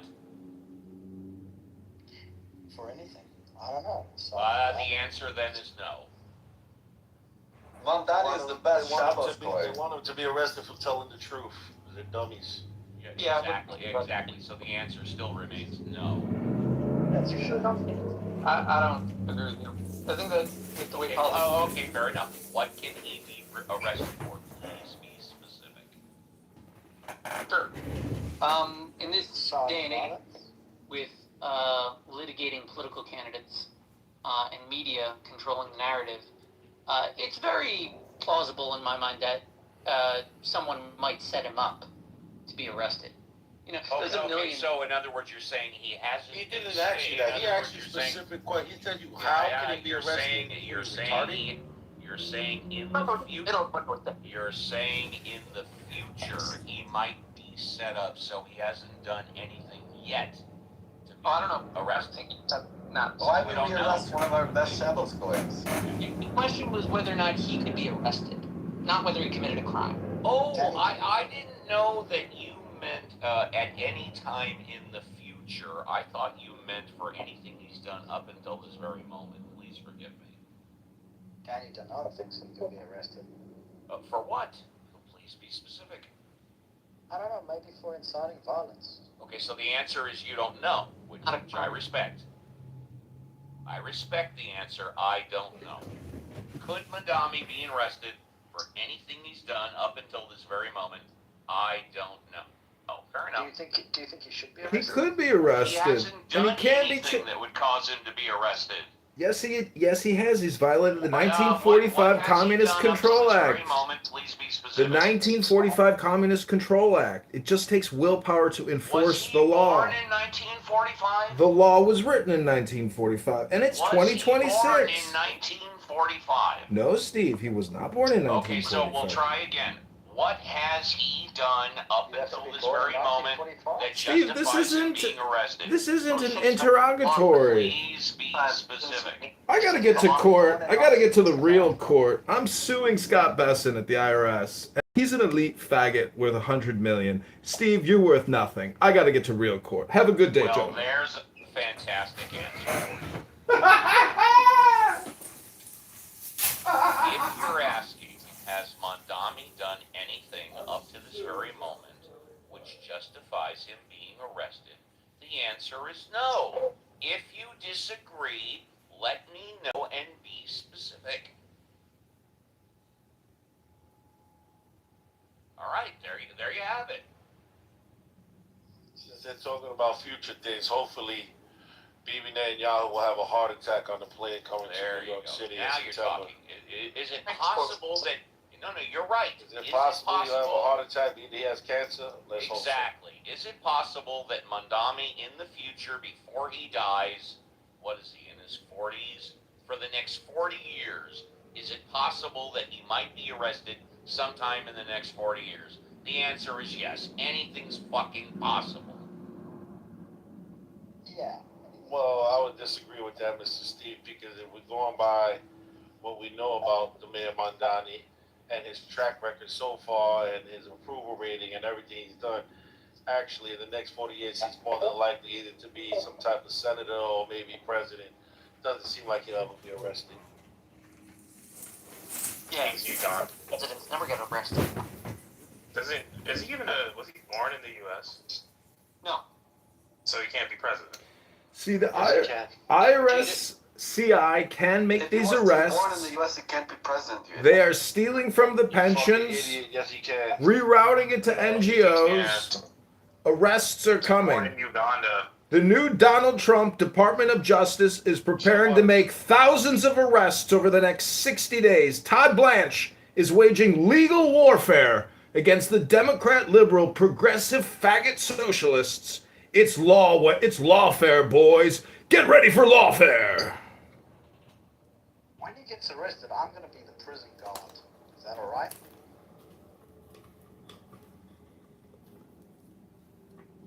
Yeah, Mamdani can't be president because he wasn't born in the U.S. He was born in Obama was Uganda. born in Indonesia, but we were able to fake a Hawaii birth certificate. See, if you He wasn't born to believe, U.S. citizen if either. you believe that the I CIA, think they should arrest him just for being born in Uganda. see, they say Obama is setting up shop in the UK because he is concerned about arrest, but that's like saying George Bush is concerned about arrest. It ain't gonna fucking happen, boys. Who the fuck do you think controls this motherfucker? It's George Bush. His daddy and George, they literally born and bred Barry Soetoro Obama to be their puppet. And guess who put Barry Soetoro Obama in power? The Crown family. And what do the Crown family manufacture at Material Defense Industrial Complex Incorporated?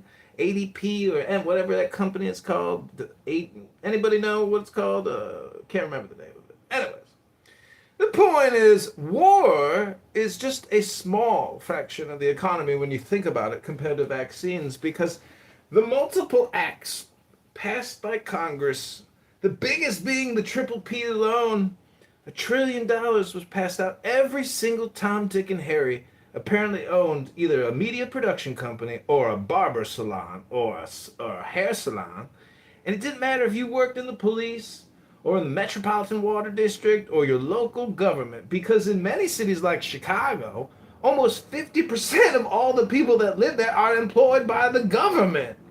And many of the government employees decided to take out a fake loan from the government because they are thieving, greedy, faggot retards who said, if everybody else is gonna do it, fuck it, I'll do it too, baby.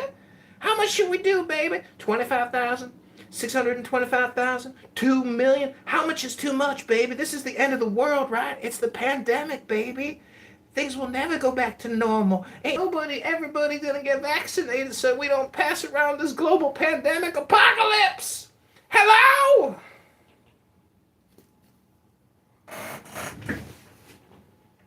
The mockingbird sings to sing. Answer these mutts questions is being that they're talking about future things that could happen. Shut up, you anti-Semitic, racist Could be amended. piece of Be trash. elected president. You talking about throwing... We all know. You talking about throwing horse shit at Netanyahu? You're sitting at the fucking United Nations? You fucking anti-Semitic, racist piece of trash? We reported you to the New York FBI field office. We are expecting your arrest imminently, resistance. So it can't happen. But what? Pushing too much. Right? How dare you mute me and let this anti-Semitic piece of shit talk on your stage? This man is a criminal! Hey, John. Before go United on, States was let's found. go. I see what you're saying. I see your point. Yeah. John. Well, that's a retarded point, though, because obviously. There's nothing retarded about it. It's a logical point, but only an idiot like you would say it's retarded because you're retarded. That's like saying, this thing that happened, making it a law. Obviously, it wasn't a law before it was made a law, so the law's invalid. It's fucking And they retarded. can amend the law. That's what happens here. They change things all the time. That's You the can point. amend the law. And the you can fact of amend the the matter law, is, immigrants you can amend were the law, United but States the presidents answer to being prior amended to is the very United dull. States being formed. Those Okay, were all well, a bunch of European Think statements. about it. Think about it, Mr. Resistance. There could be a law giving you actual fucking brain, but unfortunately, I don't think anyone's going to pass it anytime soon. So just because You don't know what the hell is going to happen anytime soon, or in the past, or in the future. You don't know. It will happen, or it's Just like millions of people said for many decades that Donald Trump would never be the president, but for some reason he became a president. So it don't matter what the fuck you think. Alhamdulillah, he became president. Alhamdulillah. Hum to your mother.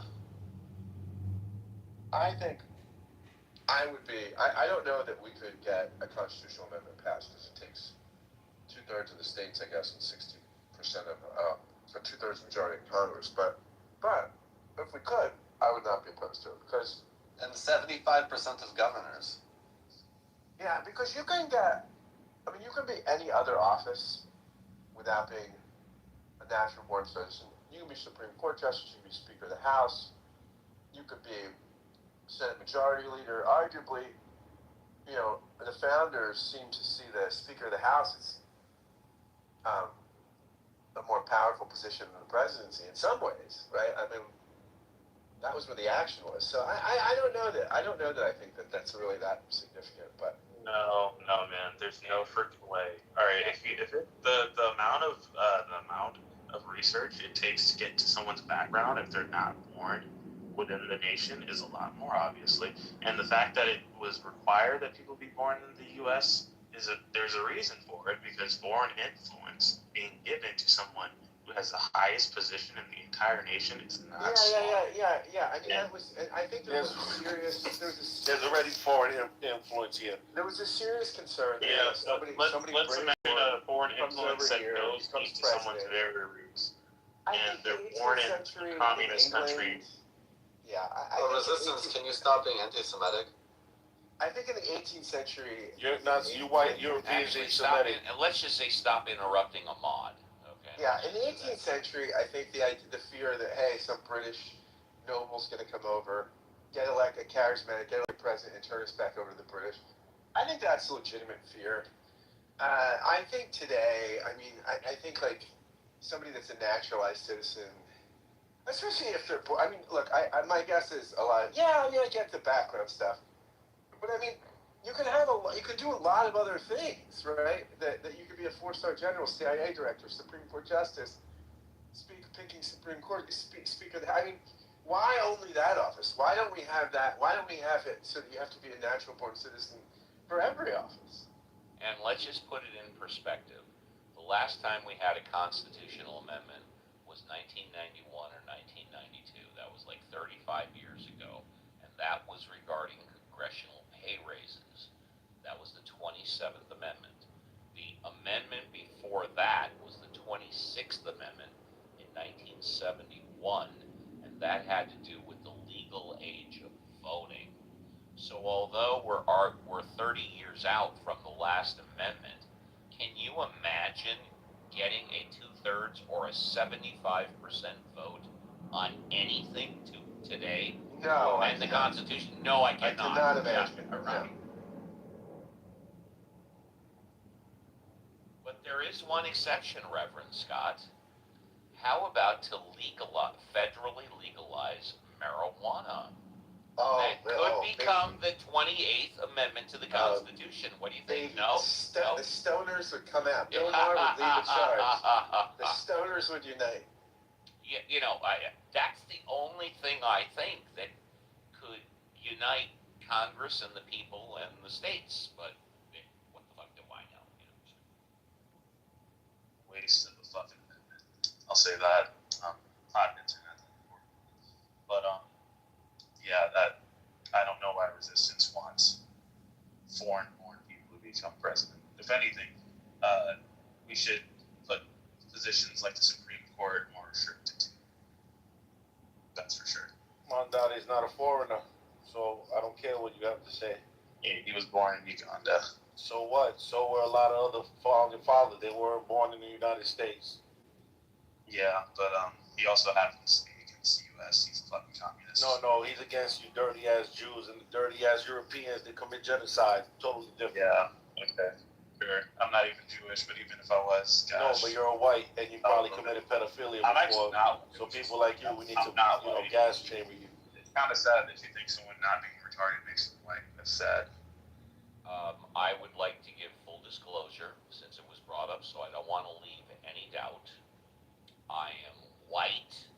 I am an atheist, and I'm a white Jewish atheist. So I just wanted to give full disclosure. Thank you.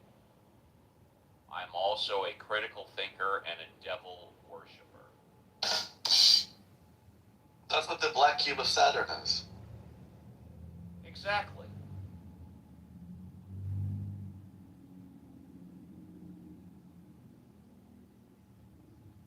Did Resistance get kicked or did he lose?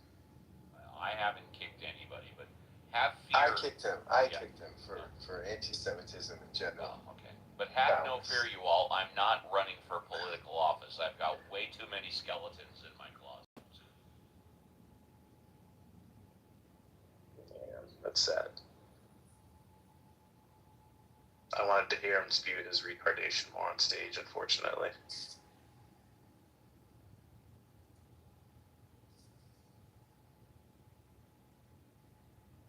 Anyone who thinks Mamdani would be a good president is insane, by the way, and makes sense that that resistance guy would look like him because he literally is against Western civilization. Seems like he's sympathizing with radical Islamists. So if this is the court of Mamdani, gosh, I think we should put this more out for people to know. So we know who supports Mamdani, the type of person who would like to see this guy raise a wider movement across the country. Well, the only thing I can suggest is pay attention to the Los Angeles mayor's race, because Mayor Karen Bass is the first incumbent in over 20 years, the incumbent LA mayor to be forced into a runoff, and it's by Nithya Raman, who is a Los Angeles congresswoman who is a member of the Democrat Socialist Party. And I have predicted since she entered the race that she is going to win. And if she wins, you have both mayors of New York and Los Angeles, who are both members of the DSA. Mamdani is one of the best Shabos Goys. Check out my PTR.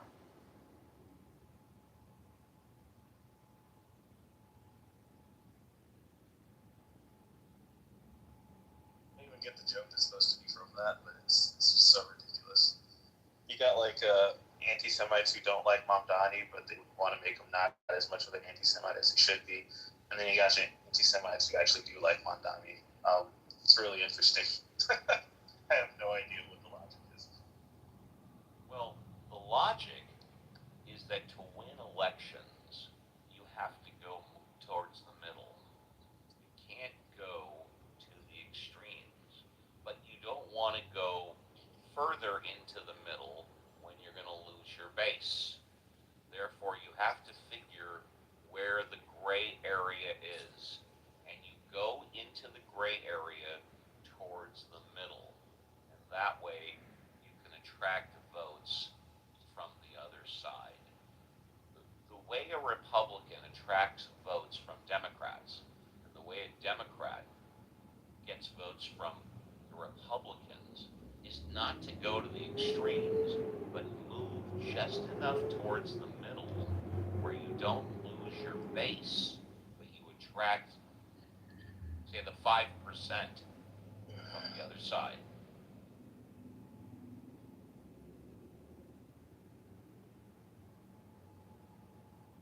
And 5% generally is all you need.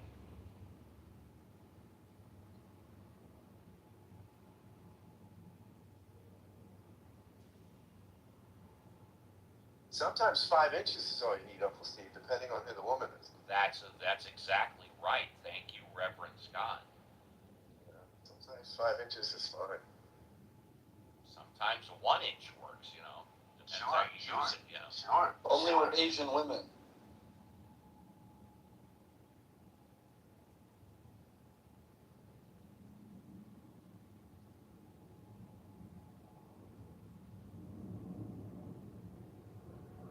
I think that the Democrats should run DSA. And I'm such a slut for authority.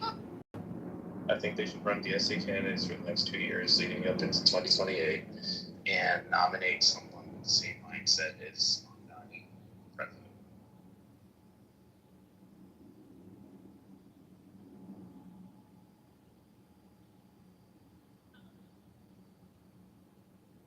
I'm sensing a lot of very outdated lenses to analyze here. Let me first say that I consider myself to be center left. I'm not a fan of the DSA people for a variety of reasons. That being said, the idea that it's like, oh, there's like a the left and the right and the moderate candidates in the middle, like moderate voters don't really like, they're not a significant portion of the voting bloc. And a lot of times these people are not centrists in the sense that their views cluster towards the middle, but they actually are basically non-ideological and have a whole bunch of heterodox views across the entire, what we would call like left-right political spectrum. So people also are not very good at actually sussing out the ideology of a candidate. I have no doubt that a TSA adjacent candidate, if they are a extremely strong, charismatic personality, could do very well in a major election, depending on their rhetoric and their personality. I don't like this. I think this is a problem. I prefer more moderate. But I think saying, like even using talking about the right spectrum in the current kind of era where there's also this huge populist establishment dynamic, I think the left-right analysis just misses a lot. I think you miss a lot, Kevin. And I just want to say that Democrat, progressive, pluralist, socialist, communists will never win in America, and there are limitations and restrictions in place, checks and balances, which will prevent any significant social or cultural change. And that's because if they don't lift the budget, the debt in this country, the debt ceiling that Congress approves, there will be no funding. And we are witnessing in real time the federal government, Pete Hegseth, or the mayor of Chicago, saying, "We ran out of money. We need more money." And so a Democrat, progressive, pluralist, liberal, socialist, communist is essentially neutered when there's no money for them to spend on their ridiculous programs and projects. This is Ayn Rand. I am complete. I'm going to disagree with you. The DSA just won the most important mayor's race in the country. How can you say with a straight face Disagree with me on that what? they'll never win anything important? I didn't say win. I said spend. If there's no money, if the national budget is not lifted by Congress, there will be no money to spend. The budgets that are in place will have to be allocated to what they're allocated to, or the DSAs steal from the pensions by borrowing from banks, and banks will gladly lend. They will gladly issue bonds on behalf of a city and collect the fees. They don't care about the liability. They need the transaction revenue.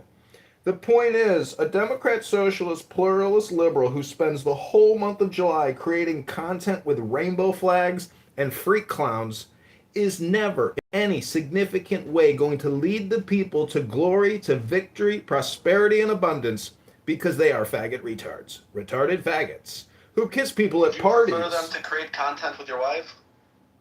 Listen, free Andrew Tate. There's prosecutorial misconduct involved in the prosecution of our great Mahdi, Andrew Tate. I am complete. It's always, I like what you're saying. You string together a lot of words, and in certain contexts, those words might actually have meaning, but you manage to spin them in a way which is almost entirely devoid of all meaning. Projection alert system has been activated, and detection has been made. A projection mirror has been put up to collect your projection. A projection mirror is collecting your projection. A projection Why mirror am I is getting collecting baited, your Kevin? projection. I'm getting. Could you like? Could you just kick him? Like he's not actually He is engaging in he a is conversation. he is excellent at bait. Kevin, Hello? master baiter. He's No, a he is. He really is. And it's like I'm not. You're projecting onto me your own bait. I feel like You're calling me a bait or gaslighter when you're the bait or gaslighter. You're the bait gaslight, not me. That's you, Kevin. That's all you do. Faggot retard. Retard faggot. Well, okay, interesting. So, are you guys? This is the stage you want. It's up to Reverend Scott. Let's lay down the facts very quickly. How do we move down? How do we move down for a second? Well, that's up to you. Let's give the facts for 60 seconds. The DSA just won the most important mayor's race in the country. That's undisputed. We now have the second most important mayor's race in Los Angeles, which I spoke about 5 minutes ago, and it's the first time in 20 over 20 years that a Los Angeles who's breathing heavy? Oh, sorry. I'm sorry. I didn't know I it was had a you. very difficult workout yesterday. No. That's fine. I'm sorry. Pick something Yeah, up. okay. And No, it's okay. Sorry about that. No, it's okay. So the DSA, Mandami, won the New York mayor's race, arguably the most important mayor's race in the country. We now have the Los Angeles mayor's race for the first time in over 20 years, where an incumbent Los Angeles mayor has been forced into a runoff by a DSA candidate, Nithya Raman, and I predict, my crystal ball says, she's going to win. So regardless of what anybody says about national politics, presumably the Congress or the Senate, you've arguably got the two most important mayors in the country, which are probably going to go to DSA. So there you have it. We also, even if you are anti-progressive, anti-DSA, anti-Democrat, I think it would behoove you to actually, not you, Steve, but others, to have like an honest assessment of what people like Mamdani are and the kinds of campaigns that they run, because frankly, a lot of the critiques just fall very flat. I think that when somebody is, we're calling somebody, like socialist or communist, like the guy did not run on a platform of, seizing the means of production, for the working class, for the workers. He basically running as like a, FDR style, I guess you could say, or like early, 20th century progressive style of basically we're going to just like do more social programs. None of the programs that he mentioned, even for like radical ones or ones that I think are kind of stupid, like the pilot program for public grocery stores. Like this is even something that already exists in a few capacities. There are state-owned or municipal-owned grocery stores in a number of rural places where there wouldn't be sufficient like market demand absent that, and then also a ton of states in the United States of publicly owned liquor stores. So I think it's a stupid proposal, but then other stuff like free buses, plenty of places have like heavily subsidized or free public transit. You can make an argument if it's good or bad, but it's really not that extreme. Free universal.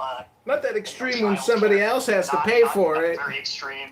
Not very extreme. You're just an altruist. That's what altruists say. They say it's not extreme. It's no more extreme than It's not extreme stealing and taking from other people for other people. That you're sacrificing other people for other people. Okay, interesting stuff. I'd like to hear a convincing argument as to why free pre-K is significantly more extreme than free K through 12. I'm going to give you a convincing argument why I think Nithya Raman, the DSA candidate for mayor of Los Angeles, is going to win. Last year, when the alleged killer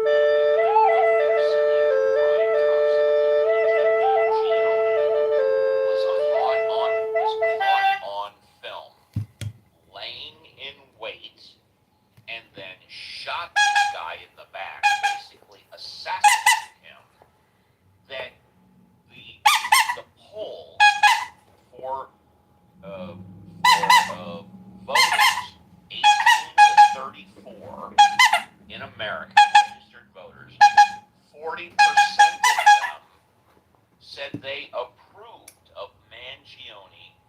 killing Brian Thompson, basically assassinating him, basically shooting him in the back. I was blown away. I couldn't believe Well, it. Steve, I mean, you gotta understand psychology. can I Look at finish? Can I finish? Dillinger.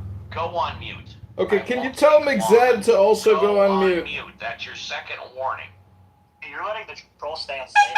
Well, that's up to I'm not going to kick him. This is How Reverend do we Scott. remove someone from the stage? Kicking him would be anti-Semitic. But I will only take 60 seconds.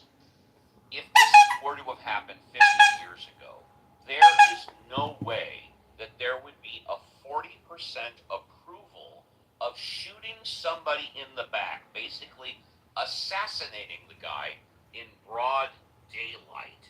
But you have a 40% approval of Mangione shooting Brian Thompson in the back in broad daylight.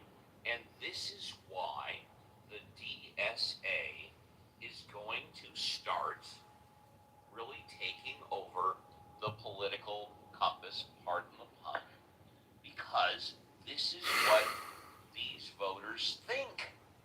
They don't think like me. They He kicked me! Fucking retard! What the fuck I'm talking about. I'm an idiot. I'm a stupid fuck. I don't approve of assassinating people in broad daylight. But 40% of registered voters, 18 to 34, approved of what Luigi Mangione did. That's I want to be why.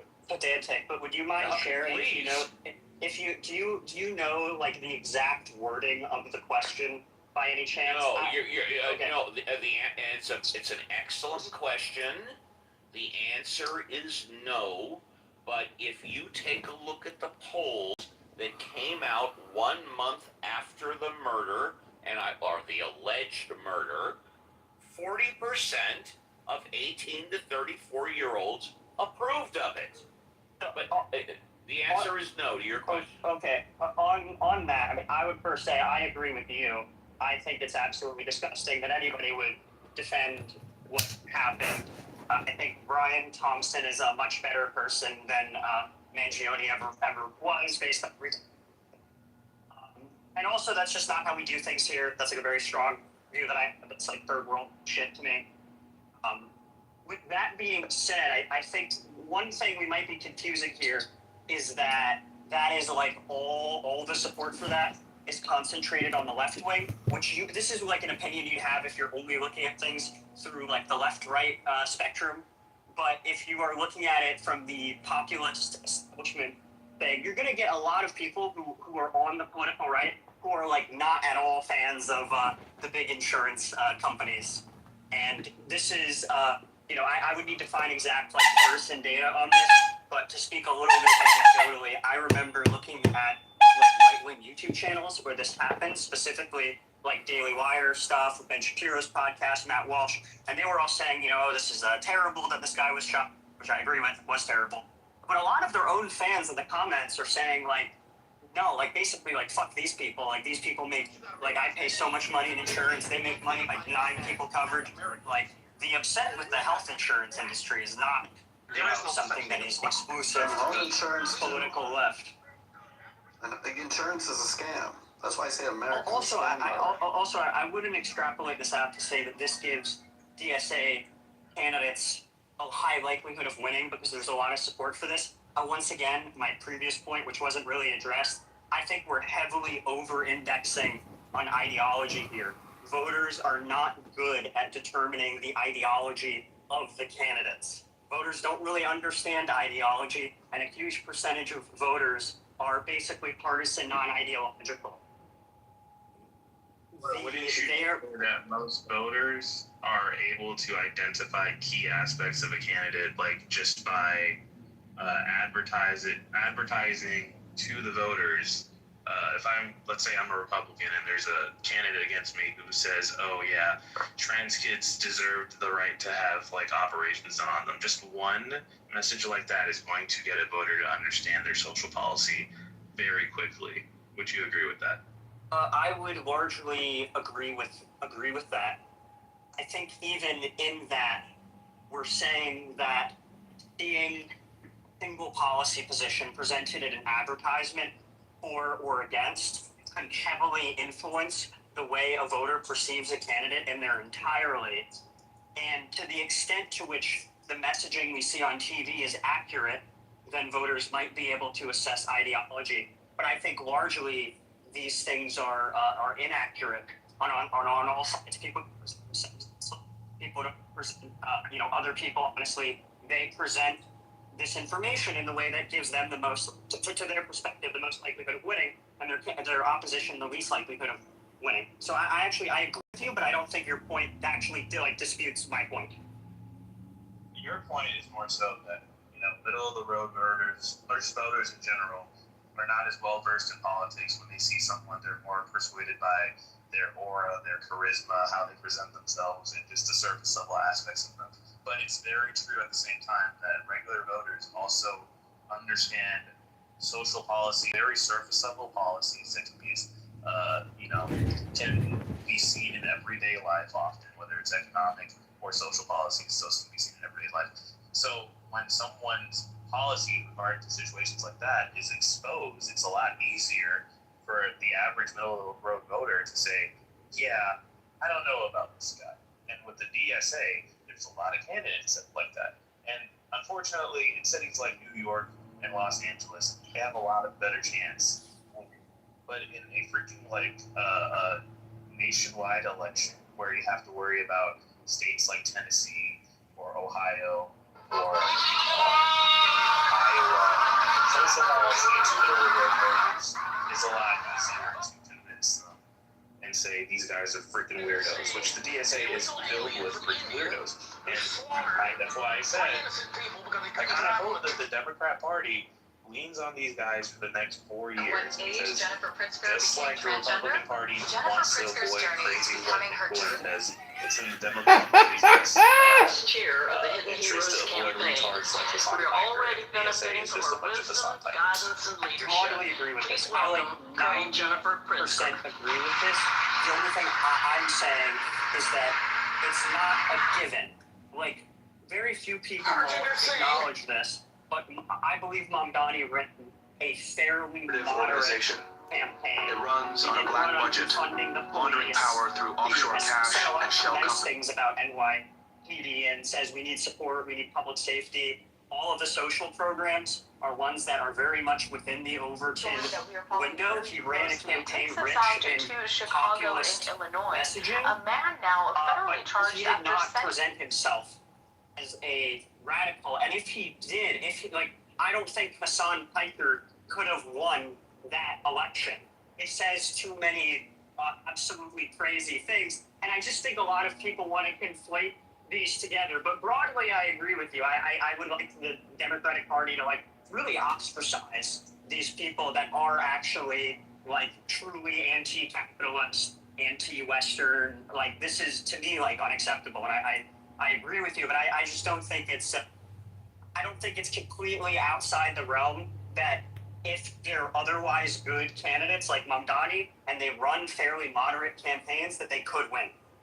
So then my question to you would be, considering you think he ran a moderate campaign, do you think if he ran his campaign against Trump rather than Kamala, that he would have beat Donald Trump on a nationwide election?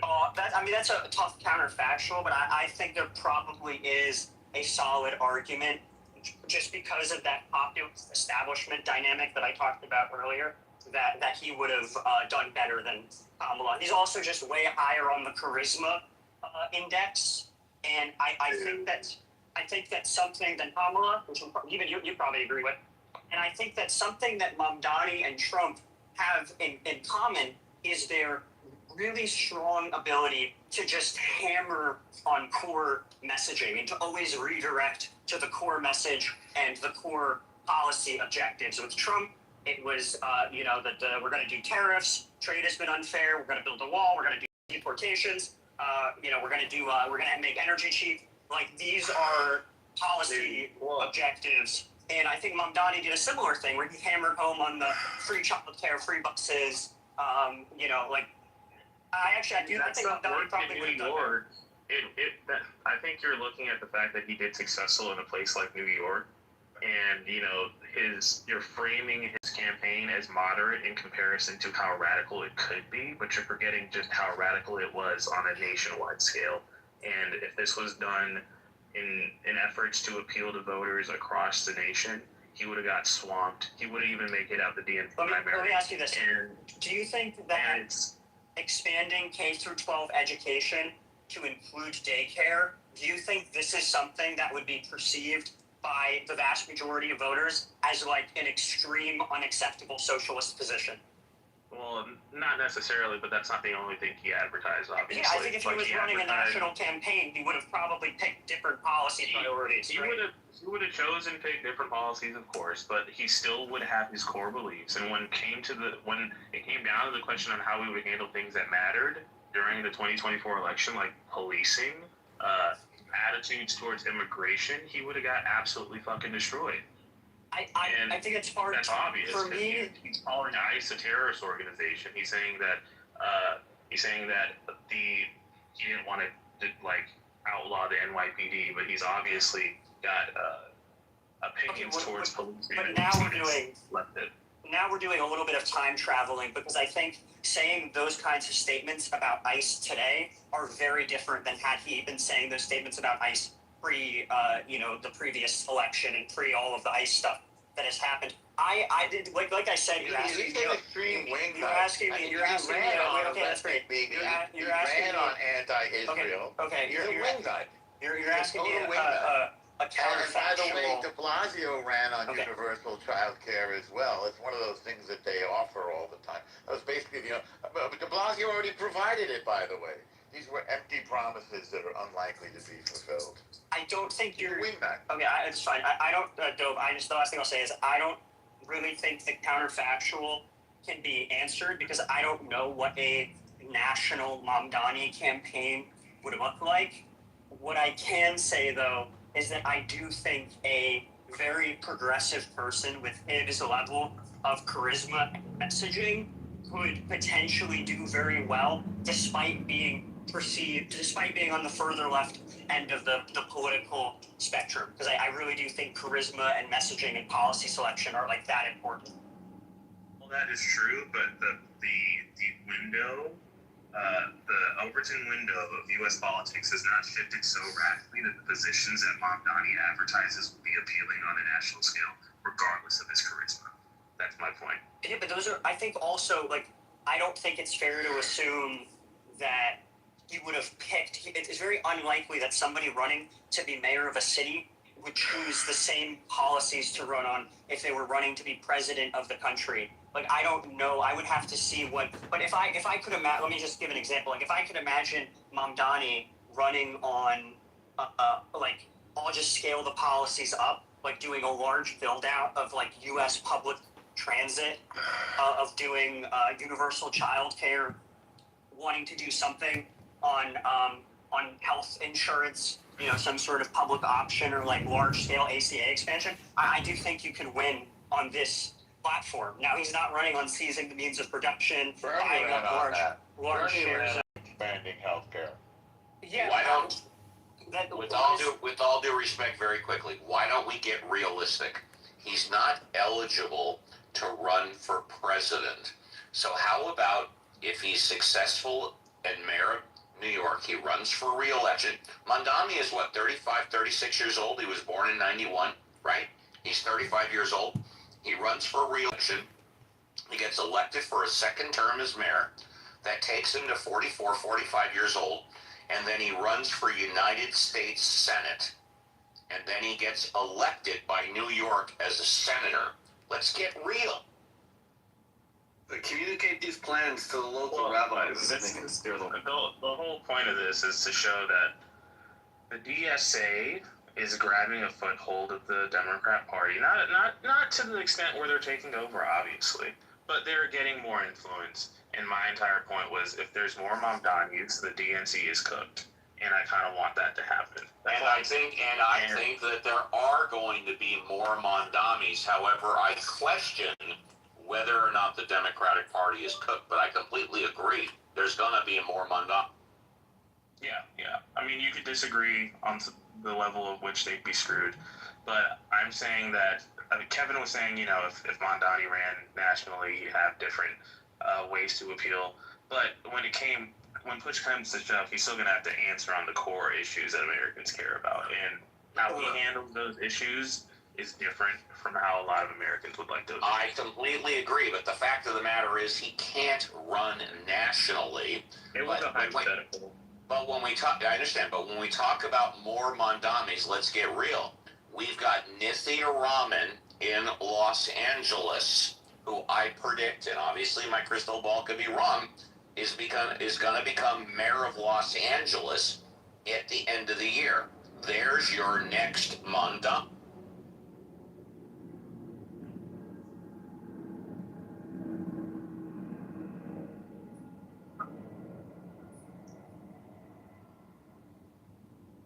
I was just gonna say, Mamdani is basically so. My way of judging how Mamdani would perform nationally is to check the approval ratings of Congress members like AOC and Elon. That's my point. But I guess I'm saying that the personality thing is so unbelievably strong. It's really hard to even make those kinds of comparisons.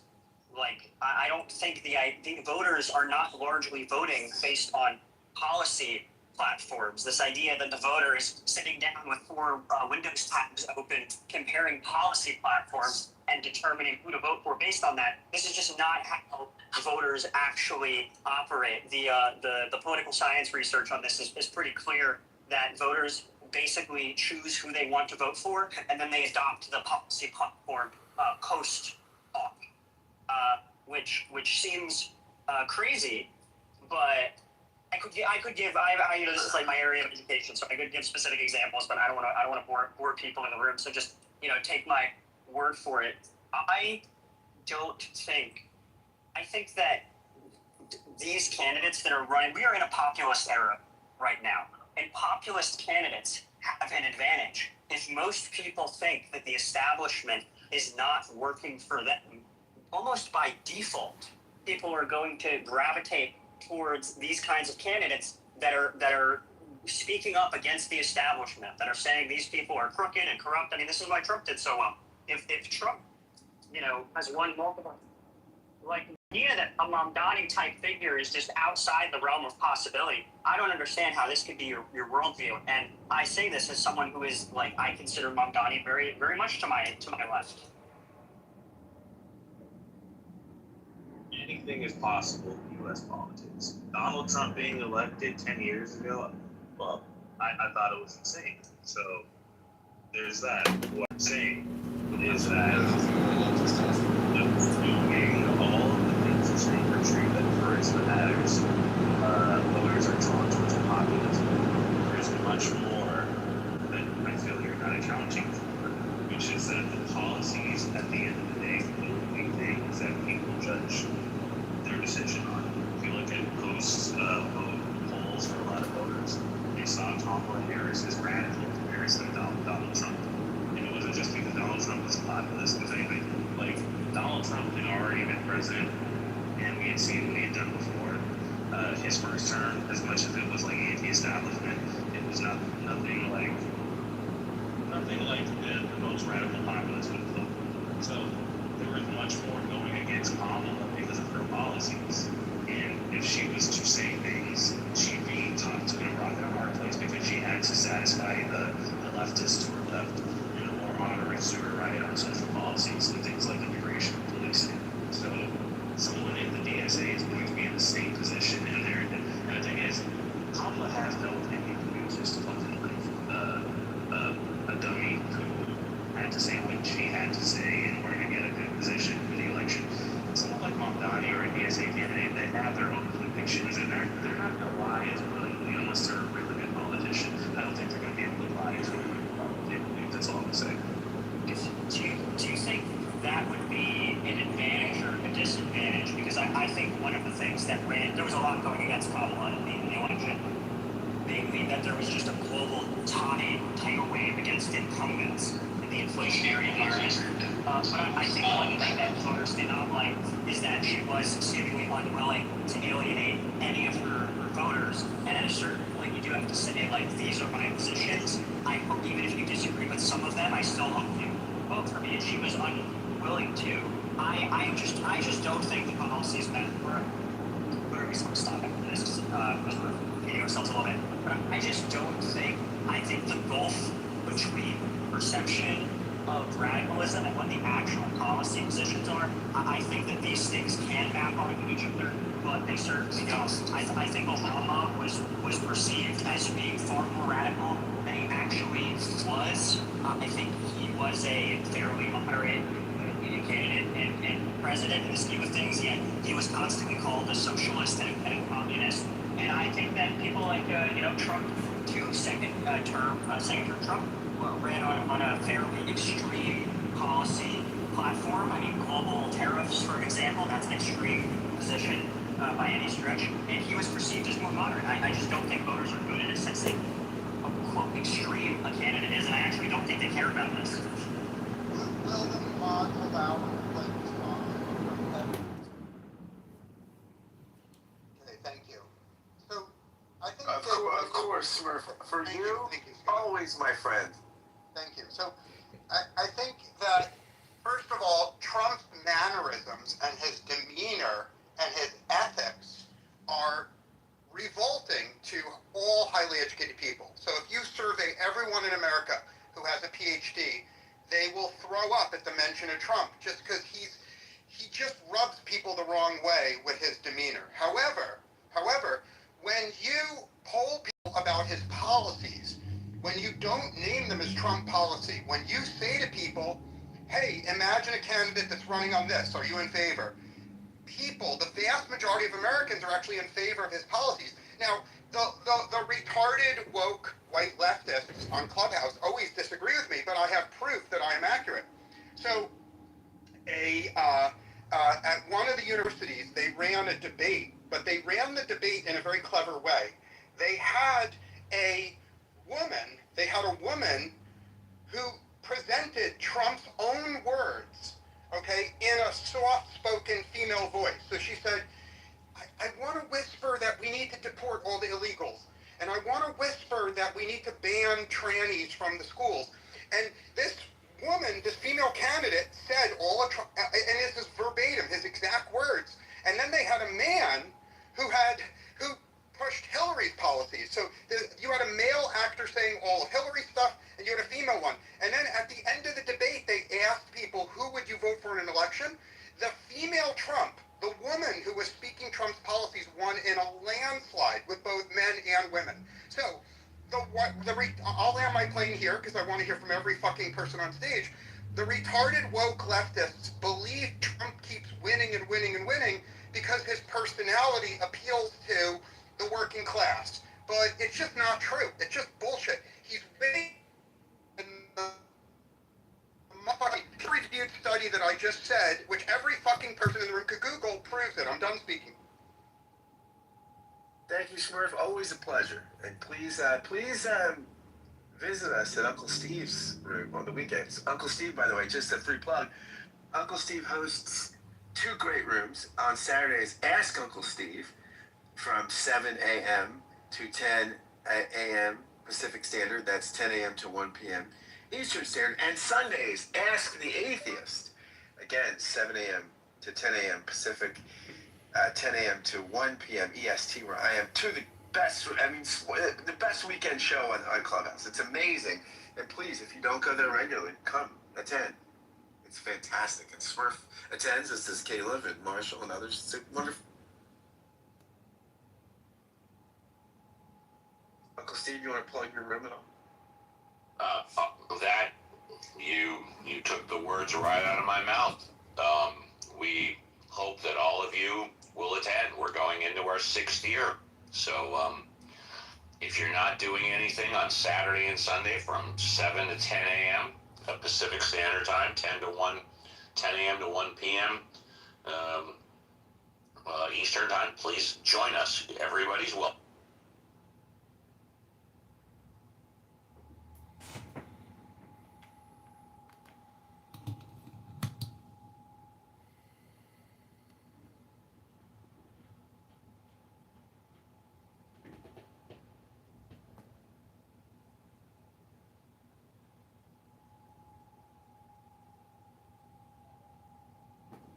Smurf, anything else for us, buddy? You're on fire today. You were great with politics. You've been great with Philadelphia and Pennsylvania geography and lifestyles. You've been on fire today. We love Smurf. Marshall, how are you doing, pal? Oh, I'm doing great, man. How about yourself? How are you doing? I'm all right, pal. We're just talking a little blood libel today, and as Christians, we're concerned with the history of anti-Semitism. We do not like blood libels. No, we as Christians do not. We as Presbyterians in particular do not like blood libel. We don't like it. I'll answer you succinctly, Scott. So since people were criticizing what I said, I posted a link in the room chat that shows a soft-spoken, kind-hearted female Donald Trump kicking the ass of a male Hillary. And any honest person in this room should read it. It'll probably change your priors. Separately, I'll be succinct here. The most popular policy of Trump, by far, when you survey Americans today, is his policy on trannies. The Trump tranny policy of not allowing people with penises into the female locker room polls at 80%. And the Trump policy of not allowing people with penises to compete with little girls in sports polls at 70%. So I think America is gifted. America has the providence of God smiles on America. The providence of God has persuaded all of the white leftists on Clubhouse to demand policies that are so unpopular they guarantee that Democrats will lose some elections. So the Democrats are going to lose Michigan. They're going to lose. They're going to lose Maine. They're going to lose a lot of elections because the Democrats have deliberately chosen the most unpopular position in America, and it's unquestionable. It's like religious dogma, right? I'll post the link. The religion of the Democratic Party is that you must have penises in the girls' locker room. And anyone that says you shouldn't is an apostate to the religion. They're actually risking death by saying it. So America is blessed that the Democrats have chosen to commit suicide by choosing a policy which they know for sure, they know with absolute certainty is going to lose them elections. And they do it because they believe in it. And it's admirable to believe in something even if it's unpopular, but that's the fact. And I have multiple links that prove it, and I would invite all the white leftist retards on stage to try to refute what I'm saying. I'm hoping I'm not in that category of leftist. I'll just say, what an invitation. Why, all the white leftist retards, come engage me in a conversation. That's really, really wonderful. I think he's one of your people. I think he's one of the tribe with that. Yeah, so what? So what? Just saying. Beautiful. I love it.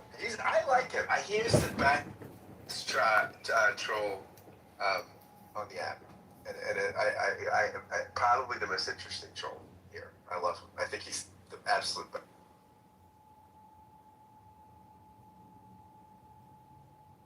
Sorry, I don't know why I pointed that out. Maybe I don't think it was a blood libel, but maybe it was problematic.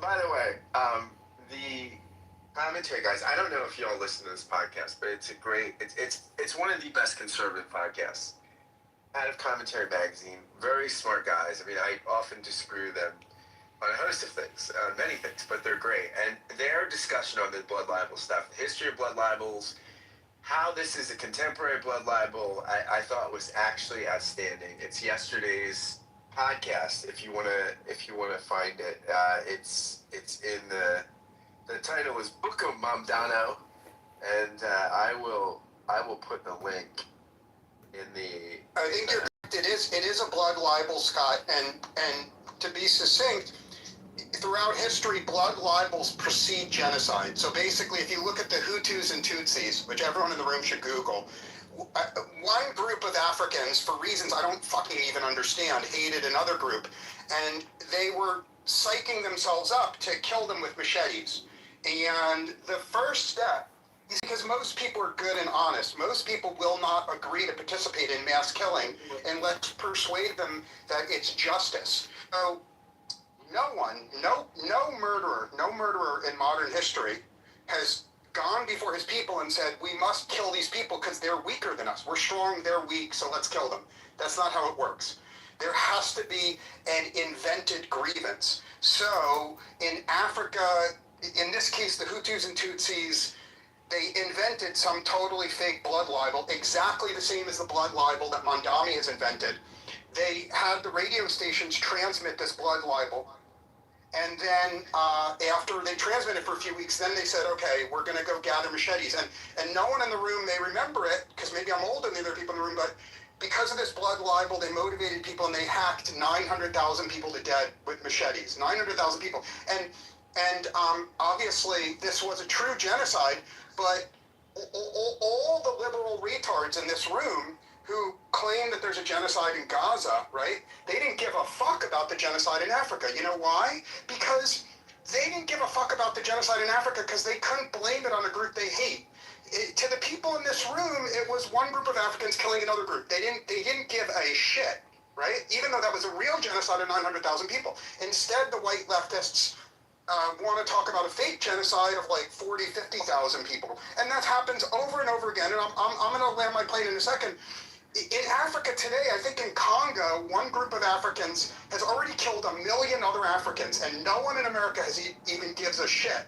If you go to all the people that claim to care about Gaza, they don't give a fuck about the 1 million people killed. They don't give a fuck about real genocides. They only give a fuck about fake genocides against people they hate. So fuck them, bring them on stage so you can debate them. I'll debate you, Homer, in a very respectful way. Go ahead, Matthew. Why don't you do a little debating? Well, I've heard the argument before that, look, I'm no idiot. I know anti-Semitism is 1,000% real.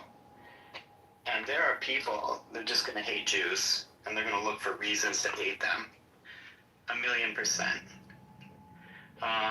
But I do think there are people, and they've been described people on the left. I don't know if that's actually true or not. And it really depends on the person.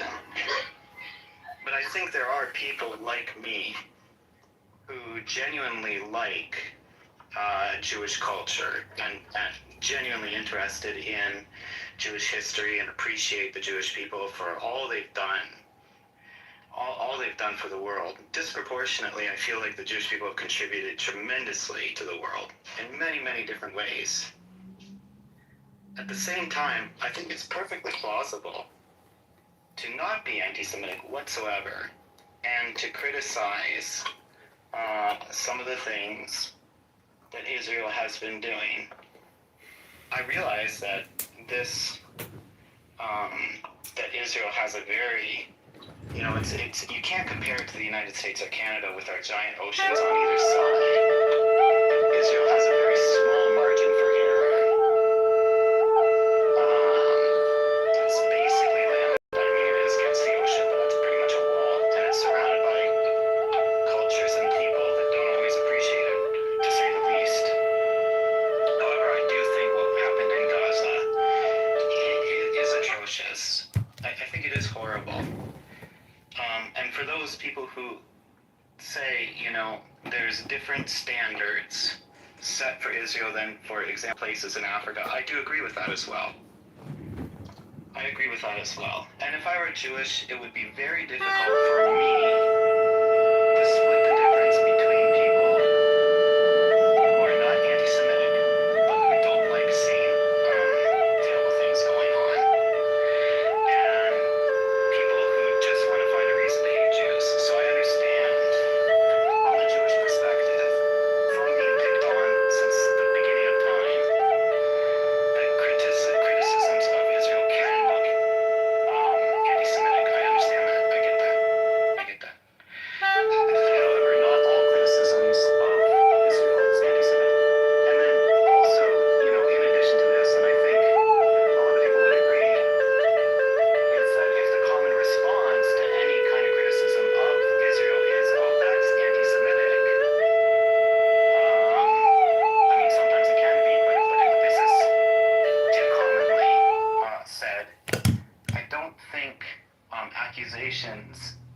being anti-Semitic sort of have the same gravity as it once did.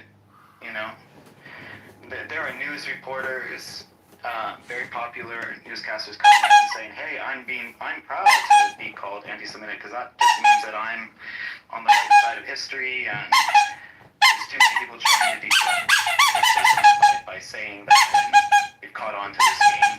So it's a complicated topic, and to be honest, I think we shouldn't generalize about Israel. We shouldn't generalize about people that criticize Israel.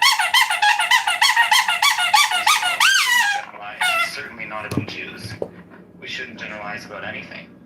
Yeah, Matthew, I just want to say that's great, thank you. And I think it's certainly not anti-Semitic to critique policies that the government, the Israeli government does. I mean, there's in 2003, Natan Sharansky, former Israeli politician and human rights activist, developed this framework to distinguish proper political criticism of the state of Israel from anti-Semitic rhetoric. He had the 3Ds: delegitimization. So does the rhetoric in question deny the Jewish people their fundamental right to self-determination, or claim that the state of Israel has no right to exist, right, which we hear all the time on the left? And I've said that some of the left.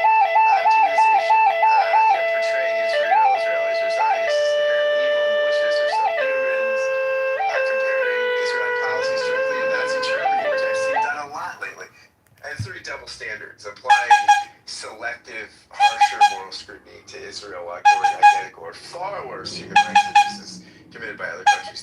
This happens all the time. So I think that all this stuff combined happens all the time. So it's not that criticism of Netanyahu or any specific policy is inherently anti-Semitic, but very often it is dressed up in this sort of. Can you repeat that third D again? Because I don't even agree with the first 2.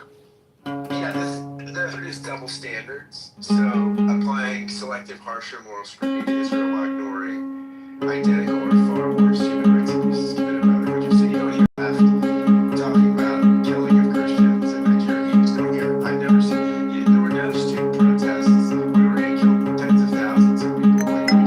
There just weren't any student protests, right? There's nobody on the left raised a word of protest, right? I mean, so this kind of stuff. There you go. And again, these are not my words. These are Sharansky's. Right. Let's go back to the first 2. The first one was delegitimization, right? Yeah. Does the criticism, basically, disregard the state of Israel's right to exist? Is that right? Yes. Delegitimize the state of Israel's right to exist. Okay. Does North Korea have the right to exist by that guy's standard? Good question. I mean, that's a good question. I don't know what his views are on North Korea. But because if the answer is no, then that guy is inherently creating a double standard himself, which now goes to automatically discredit these 3Ds, or at least the first one. You agree with that, Scott, right? I think what he's saying, I get, and Caleb would know to speak to this because he probably knows this stuff inside out much better than I do. But I think he's saying that one of the reasons I would say there are other liberal democracies. No. Just stick to the point. You understand what I'm saying, right? Well, I mean, just not right. You're not like my response. I think there are other liberal democracies, which Israel is one, who have injustices and commit acts which we are, we find problematic. It's really problematic. We don't say because of that these states shouldn't exist. So I mean, out of in liberal societies, that's a really good question. I don't know. Can you speak to this at all, Caleb? Well, can you answer the question though first, Caleb? Does North Korea have the right to exist the same way that Israel? So I'll say it like this. If Adam said something in the chat, which I disagree. States don't have the rights to exist.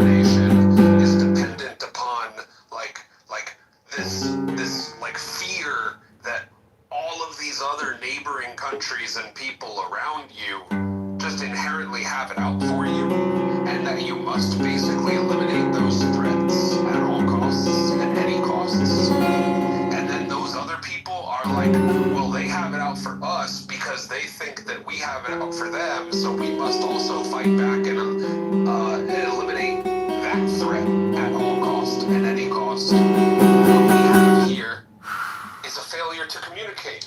Yeah. What will likely occur is some sort of genocide in one regard or another, no matter what. Yeah, I mean, I agree with a bunch of that. I think yes, the state of Israel was created in large part because of safety of Jews and in order to have safety of Jews. But the national identity of the people of Israel, of the Jewish people, did not begin with that phenomenon. That is an old, centuries or thousands of years old identification that we have, way that we self-identify. I think that's really important to mention. So, look, modernity promised the Jews safety in majority societies. They lied. And that's why we need a state of Israel. Why did the state of Israel have to be where it is?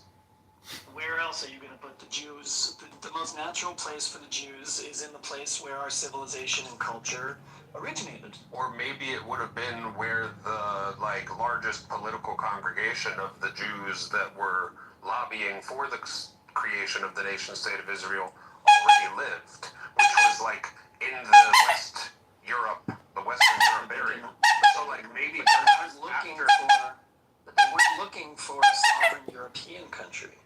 Maybe perhaps after, they weren't looking for a sovereign European country is partially what I'm getting at.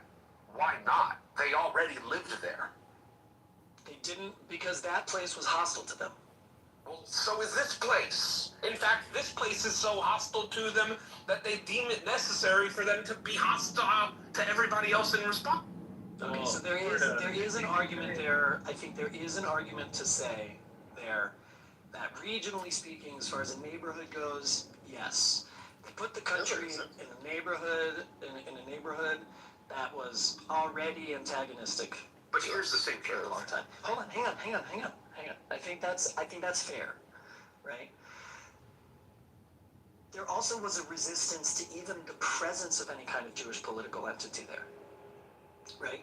So it's not, I don't think it's only about the Jews or the Zionists choosing a different place.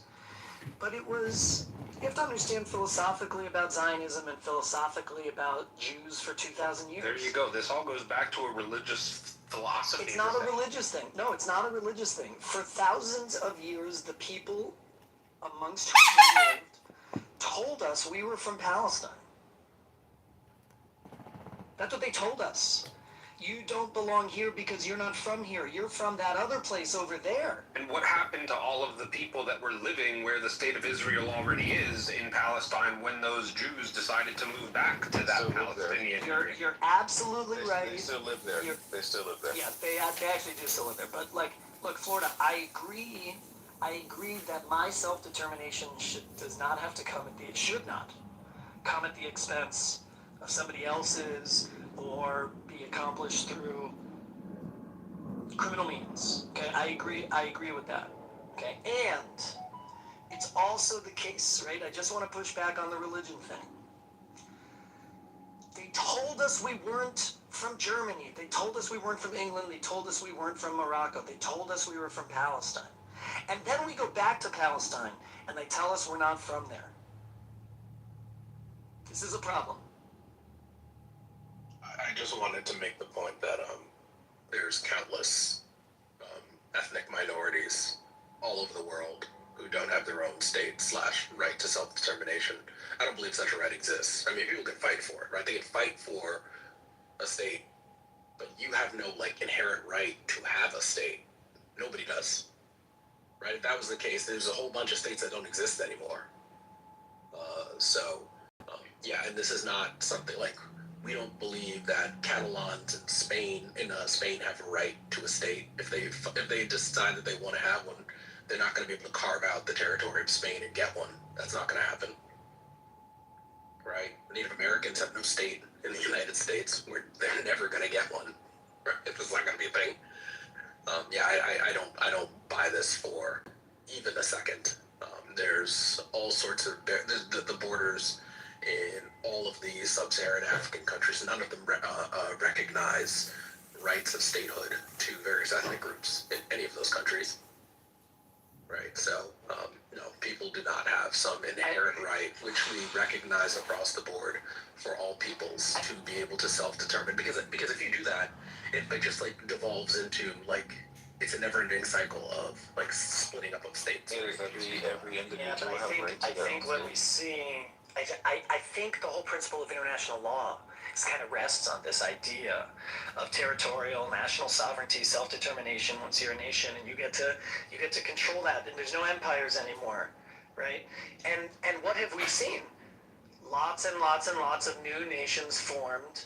Last 100 years, most of the nations on the planet are new in the last 100 years, right? Because of this exact idea in modernity. So wait, before you guys keep going down this road, Khaled, I engaged with you in this rhetoric that you chose to like respond to me with, but you never answered my question directly nor succinctly, and I'm just going to repeat it again. Okay. Does North Korea have a right to exist in the same way that Israel? I think so. Do you really think so, or are you only saying that to try to be like ideologically consistent for the purpose of an argument? I mean, I appreciate the question, but yeah, I think so. I really do think so. I think Koreans are a nation. Yeah, like Chinese are a nation, and Japanese people are a nation, and Jews are a nation. Okay, well, did we apply this same level of ideological consistency to the nation of Korea before it was split into two Koreas? Look, the split maybe doesn't have to do with that. Look, the split is about something else. But you would have to create a situation where, like, outside countries enabled the Palestinians to cede half of the territory of Israel, right, and control it, and they consistently support. They did that. That's called the 1947 Partition Plan of the United Nations. They did that. Yeah, they were offered a state. They were offered a state the same way and the same time that Israel was offered a state. They chose to reject it. My point about the splits of like, you're right that there's no empire, right? But like, I specifically mentioned the borders of African states, none of which follow the lines. They're all European constructs. None of those lines follow a line that would tell you they're not ethno-states. They don't follow a line that says that this population that has self-determination. It's a whole bunch of populations which would have never agreed to be in a state together, but were locked into a state by a third party, and now those borders are frozen. They're frozen. They can change them if they choose to. They're frozen. They can choose. They can change them if they choose to. Yes, of course they can. Anybody can. Yeah, it might happen. You can change borders through war. It might happen through war, but you can. I think that's the notion of self-determination, that discrete political entities get to define how they would like to organize as it relates to the rest of the world. That's my point. If you what's stopping them from changing the borders? What's stopping them from changing? You have to fight. So what's stopping that? There's what's stopping them from changing? 1 second. The argument. They don't have to fight. They can make a decision. The argument was that self-determination is this right, which inherently means that you don't have to kill people. You shouldn't have to kill people. Like, it should be recognized by international law that you should just be able to do this thing. But in fact, the only way you get this sort of thing, the only way you get this sort of thing is by killing people, which means it's not really a right? It's force, and it's fine. Like, I'm just saying that I don't believe in this idea that there is some inherent right to a state. It's all force, all the way down. There's a tremendous amount of danger. You gentlemen are absolutely right. There's a tremendous amount of danger in the Balkanization of the world, right? Where my grandfather's from. literally the Balkans, right? Former Yugoslavia. When an empire collapsed, it's funny because the creation of modern day Yugoslavia and the creation of Israel, Palestine, Lebanon, all these areas, they're all basically the breakdown of, the Turkish, the Ottoman, and the British empires. They come with a massive human cost. Nobody can deny that, the balkanization of the world. And if every group of people in the world has a right to,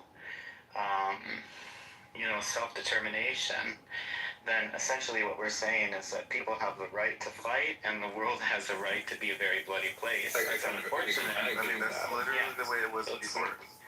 Oh yes. This is. I'm just describing the way the world is, right? Yeah. So if the Quebecers wanted to separate from Canada, according to this line of logic, of course they have a right, and they would fight. And so basically, if we say people have the right to determination, then they have the right to fight and die. They do. I just want to say one sec, real quick. It is a part of the UN Charter, explicitly. So you might be right on the analysis, okay? But the world, at least as part of the UN, has decided that the idea that only you and your group get to decide what kind of government you have, that's in the UN Charter. Right. So the question is not one of does the nation have self-determination. America never signed on to that, so we don't respect that for a second, right? We'll go into your country. America's not a signatory to the UN Charter. We will go into your country at any time, and we will destabilize your government. You do something that we don't like. I mean, we've overthrown like elected governments in our hemisphere. No, we're signatories to the UN Charter. We're not signatories to something called UNCLOS or the United Nations Law of the Sea. We're not signatories to that, but we are signatories to the UN Charter. Yeah, exactly. I think the question is not like, does Israel have the right to exist?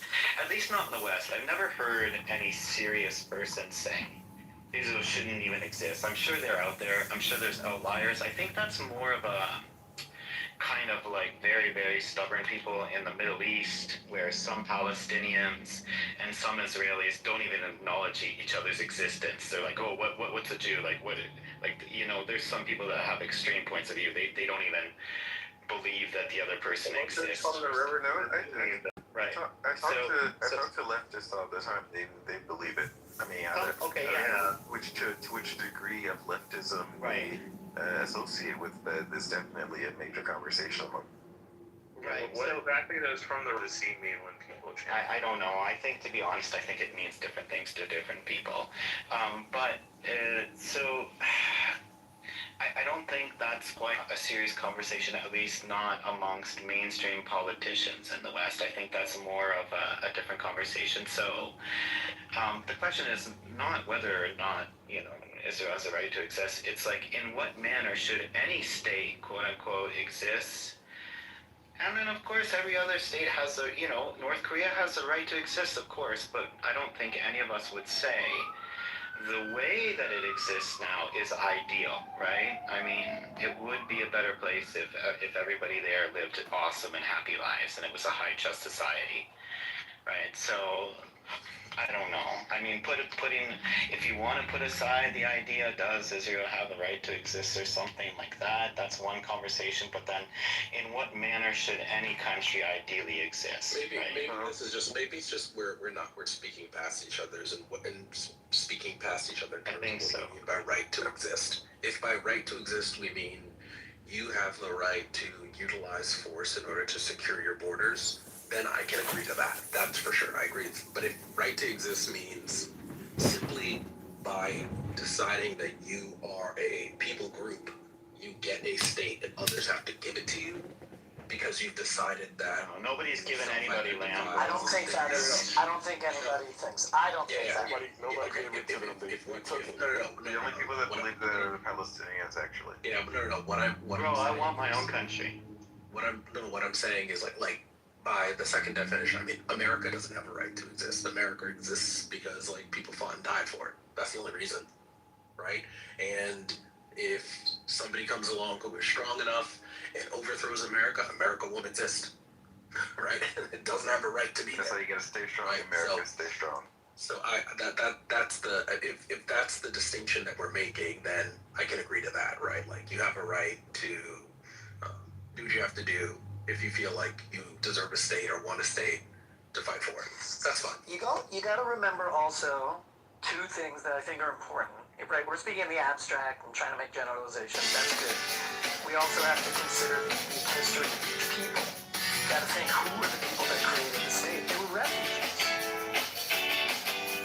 They literally had nowhere else to go. That matters when you're talking about the establishment of the state, right? And need and timing and all those kinds of things. Yeah, but that's not Well, I true. think They didn't timing have is any such a other place huge to go. part. That's not true. They didn't have any place to go. In fact, there was a debate about whether or not they should continue to assemble. We're not having concrete. I'm sorry. That's good. That conversation was going to degrade, and we're not having that. The people on stage are great. We can have a great conversation. The timing thing, I think that's one of the most contentious issues, right, Caleb? It's because certainly the Jewish people did live in this part of the world, like concrete fact, archaeological evidence, many, many years ago. And then I often hear, I'm, just repeating back what other people say, trying to clear out the conversation here. People will say, well, my rabbi, like the rabbi that I know, he says, of course there's conflict because you have two groups of people that are native to the land. And then the question is like one of timing. Some people would say because the Jewish people were there first or for a very long time ago, they have the right to the land. And then some people would say, well, the Palestinians or the native people that have lived there most recently, they have the right to the land because they were there most recently. And that's kind of, I think, where it gets messy in the case of Israel, because you can imagine. That's not what I meant by timing. That isn't what I meant by timing. Well, I'm just bringing up this topic because it is an important part of the conversation, the timing thing. No, but hold on. That's not what I meant by timing. What I meant by timing is like relative circumstance, right? Oh, okay, then I agree with you. That's what I'm talking about. Right, I'm not talking about over time who was there first. I'm talking about like the circumstance of the Jews at that time. Right. Okay, but the way people talk about it is if the Palestinians are not on the land that they claim as their territory, right? Whether it's within Israel and the 2 million Palestinians that live there, which you call Israeli Arabs, that live 15 minutes walking away from a neighborhood like this, and then you have Caleb knocked himself out. And then you have the other people in Gaza and the West Bank and Jordan where they used to live. Like the Palestinians are still there. Yeah, they are. They still have the opportunity to make a state. I don't think the critiques of Israel have to do with the way that Arab Israelis live. It's mostly to do with the West Bank and Gaza specifically. But if you're talking, I do want to bring this thing back to timing because I think it is one of the most contentious issues. If you give it an example, imagine, I have English blood, like I'm half British, right? My grandmother was born in England.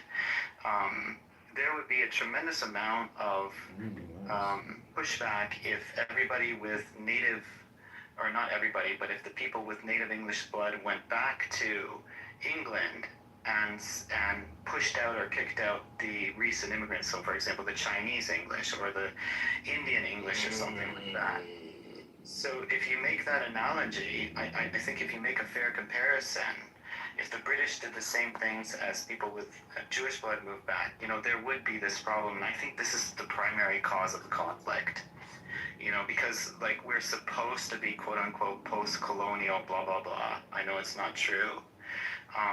And I'm not saying that white people are in any way any better than any other group of people in this world. We certainly are not. White people have done absolutely horrendous things. But I think the analogy does stand. You can imagine if you can imagine. I'm also Slovak, right? Half Slovak. I do have a right to go back to Slovakia. Apparently, I understand that I do.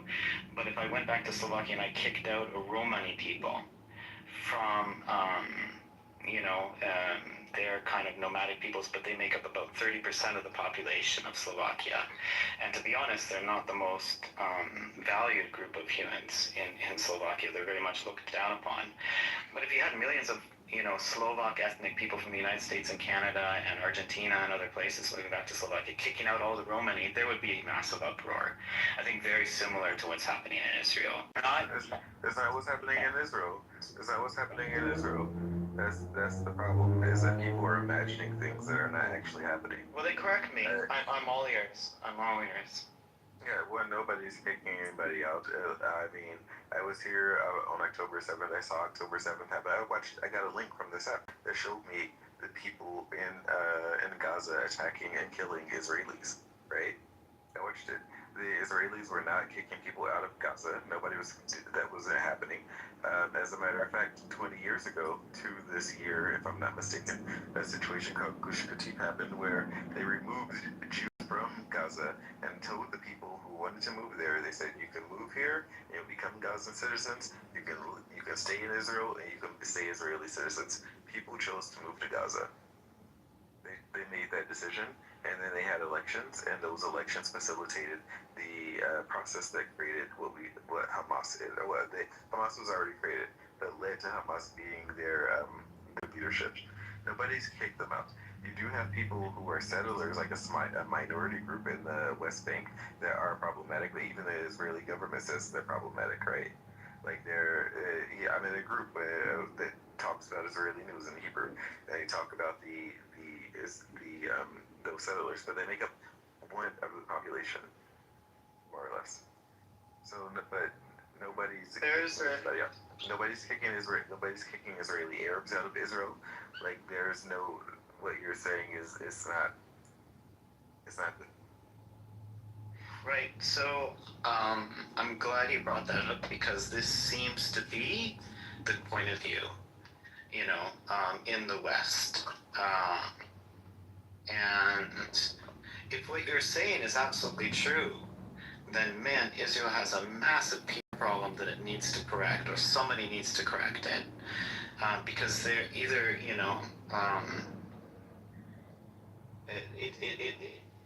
if like you're in it, I think you're in Israel, right, Shai? So the viewpoint, right? So I just want to give you the viewpoint from the West, right? The basic viewpoint from the West is like. The Jewish people started coming into the Eastern Mediterranean en masse around, let's say, 1900. There were people that were living there before, and a lot of them had been displaced, or the land's cut up, and they pushed aside. I understand that there's warfare. And if you take the point of view that all is fair in love and war, then chop chop, there's no more argument. But the people, as you're saying on the left, would say there's all these displaced peoples.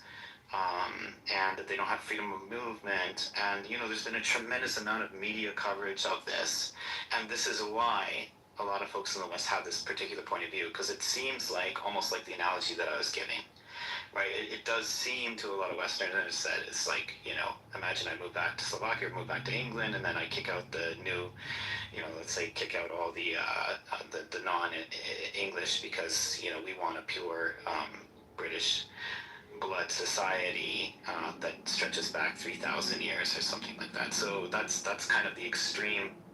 So from the point of view of some people, it seems like an extreme thing to do. I'm not saying I hold this. My mind has never been. I don't land. I've texted you enough. I think you understand where my heart is. Like my mind is never made up on any complicated topic. I'm perfectly fine with remaining completely open-minded and open to change at any point in view. But this is the point of view that a lot of people have. Yeah. So before 1900, there are already about 300,000 Jews living in the Ottoman Empire area, maybe a little more, depends on how we're counting. And many of those Jews were already moving to the Ottoman Palestine region that became Israel. So you already had a bunch of Jews that were already moving there from the Middle East, and you also had it because of persecution, and you had a lot of Jews that were moving because they already or those that were already living there consistently, or you had Jews that were moving from Europe for reasons of persecution.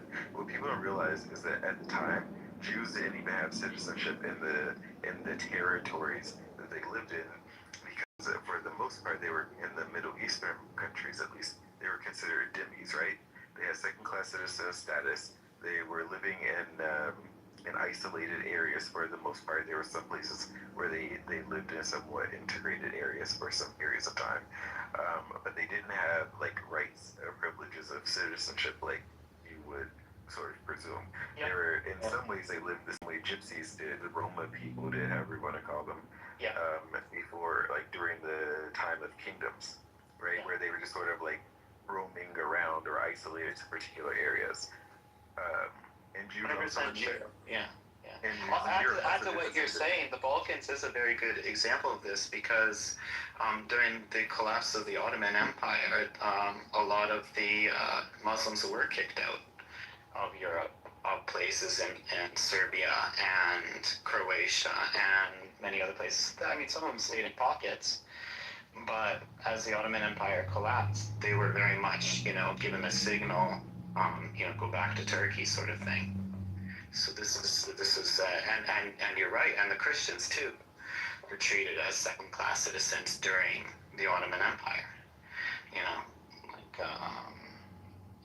Most of the warrior class in the Ottoman Empire were taken specifically from Vojvodina, Serbia, where the men are massive people. For some reason, very, very large men. They were taken as slaves or sold by their families to the wealthy Ottoman landowners to serve in the Ottoman military. Yeah. So look, while there was a reconstruction of the lands of the Ottoman Empire, the Jews said, well, we're tired of being persecuted and not having rights or citizenship or self-determination from all over the place, right? Whether they were in Poland or in Ethiopia or in Iran or Iraq or even India, right? And they all did, and many of them decided to come together. Yes, it was the European Jews that were sort of pushing the agenda because they understood what a state was. They were there during the Enlightenment period, where the idea of states was really developed. But right, which brings and your whole thing it brings up another point of contention, right, in the argument, which is another important point because a lot of people in the West, I think particularly people who have anti-Semitic slants, would say, look at how badly the Jews were treated. How could they treat people the same way they were treated? How could they make other people landless and push them around? But they didn't. So the right. Okay. Yeah. But they didn't. As a matter of fact, it was always the plan, at least as far as I remember my Jewish history, that the founders of the state or the architects of the state were inclusive of the minorities, so they wouldn't have been stateless, and those people the other people were outside of those defined territory were also offered a state so they wouldn't be stateless. At the end of the day, those people chose to be stateless when they chose to reject the state. And then they said, okay, because we choose to be stateless, it's somebody else's problem. Yeah, it's you know more about this stuff than I'll stop talking now. But I always enjoy talking with you, bro. I do. I know you're a thoughtful person. Okay, so everything that has been said is smart and erudite, but it's just very surface level. Let's get to the heart. If you'll indulge me, let's get to the heart of what's going on. The white leftists don't give a fuck about the Palestinian people. What white leftists want to do is make powerful people feel guilty. That's the common theme. The proof of it is just look at what's going on in Canada right now, right? They're fucking Palestinians in Canada. The issue in Canada is the white leftists on Clubhouse have invented a blood libel that says that white Canadians gathered up Indians and murdered them, and there's mass graves all over Canada. Now, I know this sounds retarded, but that is what all the white leftists in Canada say. There's mass graves. And so the white leftists went with like ground penetrating sonar, and they spent all this fucking money, and there are no mass graves. No one could find them. But you know what the white leftists said? Anyone that denies the existence of a mass grave is a Nazi piece of shit, and we're going to put them in prison and anally rape them. And so in Canada today, if you say what I just said, if you said white leftists have invented a blood libel and there are no mass graves, I will be put in prison in Canada and anally raped. Now, every... Oh, that's not true. Please let me finish. Please let me finish, Matthew. I fucking interrupt you. So close your fucking mouth, okay? You could do this thing, this funny thing called telling the truth, Marshall, which you're not doing. Shut your hole and let me finish, and then you can kick me out. I'm good, bro. I think you should tell the truth. Marshall. I think you should tell the truth. I think you should tell the truth. Close your mouth. And you're not telling the truth. You are a piece of shit. It's not that difficult. I think you should tell the truth, and you're not telling it. I will not tell that the truth, and I'll tell the truth, and I'll go to the audience, and you'll see Marshall is lying, okay? Everyone in the room could Google it. It's called the crime of saying there's no mass graves. And every honest person knows the mass graves is a totally invented piece of shit by white liberals. And the reason why I bring it up, this was a room about Palestine. The same white liberals who invent fake crimes in order to make Israelis feel guilty, they're doing the same script. They're not that clever. They invented the exact same lie to justify hurting white Canadians, okay? And that's what they do all over. The final example is, if you listen to the white liberal retards on Clubhouse, they will not shut up about how guilty white Americans should feel about slavery. And every white American should feel guilty about slavery. But you know what the white liberals never say?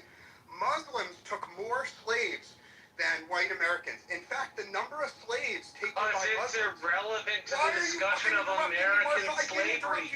Because it's irrelevant! Can you are mixing terms intentionally to get people to your point of view in a dishonest way. Okay, well, let me finish my point, and then you can criticize it. The fact of the matter is, do you know the term for Russians? It's called Slav. That's because so many Russians were taken as slaves by Muslims. The number of white people taken as slaves in history is much greater than the number of black people. But the white liberal retards never say it. You know why? Because they want to make you feel guilty. They don't want to tell the truth. When the reality is, Muslim people went to Russia, they went to Ukraine, they took so many slaves, and they castrated them. And no one talks about it, because the agenda of every white piece of shit liberal on Clubhouse, without fail, is to make you feel guilty for shit you shouldn't feel guilty about. So fuck them, and Marshall can kick me out like he always does, like a fucking pussy. I never kick you out. Don't lie. Can I address this? I'd like to... Marshall, you're the line. Because I'm the Canadian. Difficult time. Yeah. Detecting Let me address any this lies, here. Just a second, Mendo. So, first of all, I don't think it's a... Look, history is long enough, and if you study it deeply enough, you'll find that no single group of people is 100% innocent, and no single group of people is 100% bad.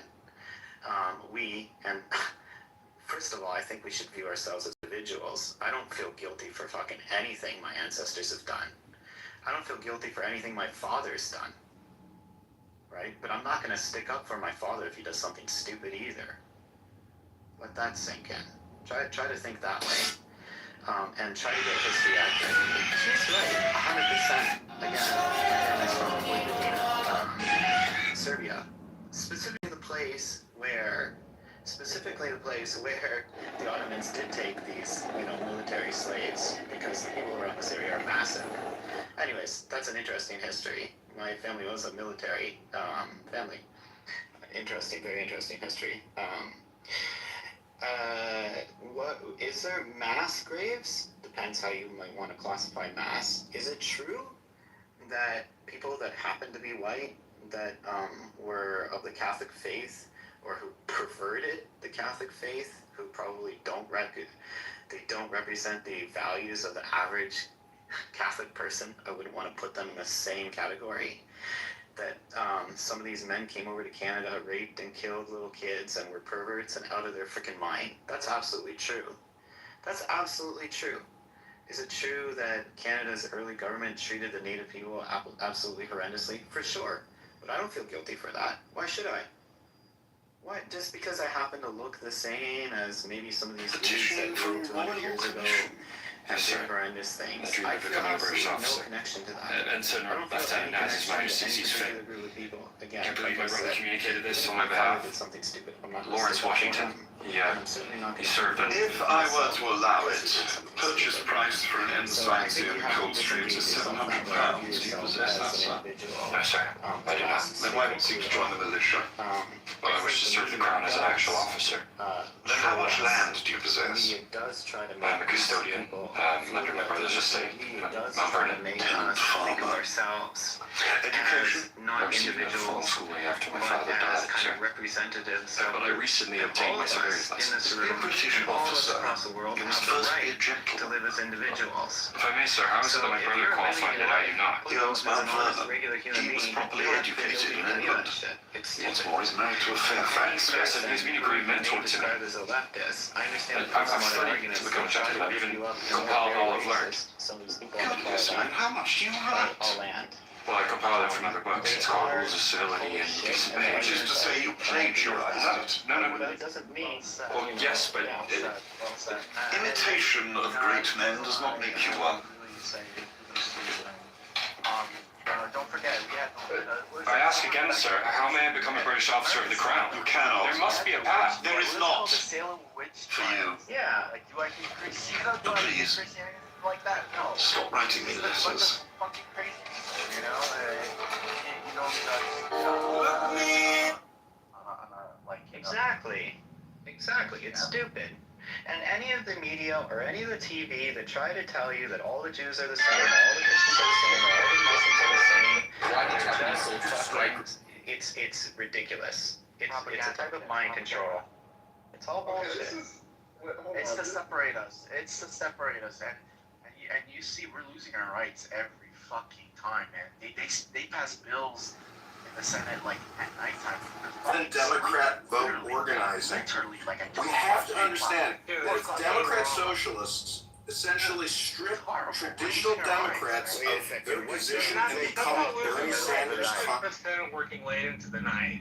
It's actually more common for the Senate to work late into the night than you think. What did they pass while we were sleeping, sir? Oh, there was a lot. You can Just name one. Just one. Okay, Position and become on creating 15 to 60 second to 3 minute clips for YouTube and Instagram and X.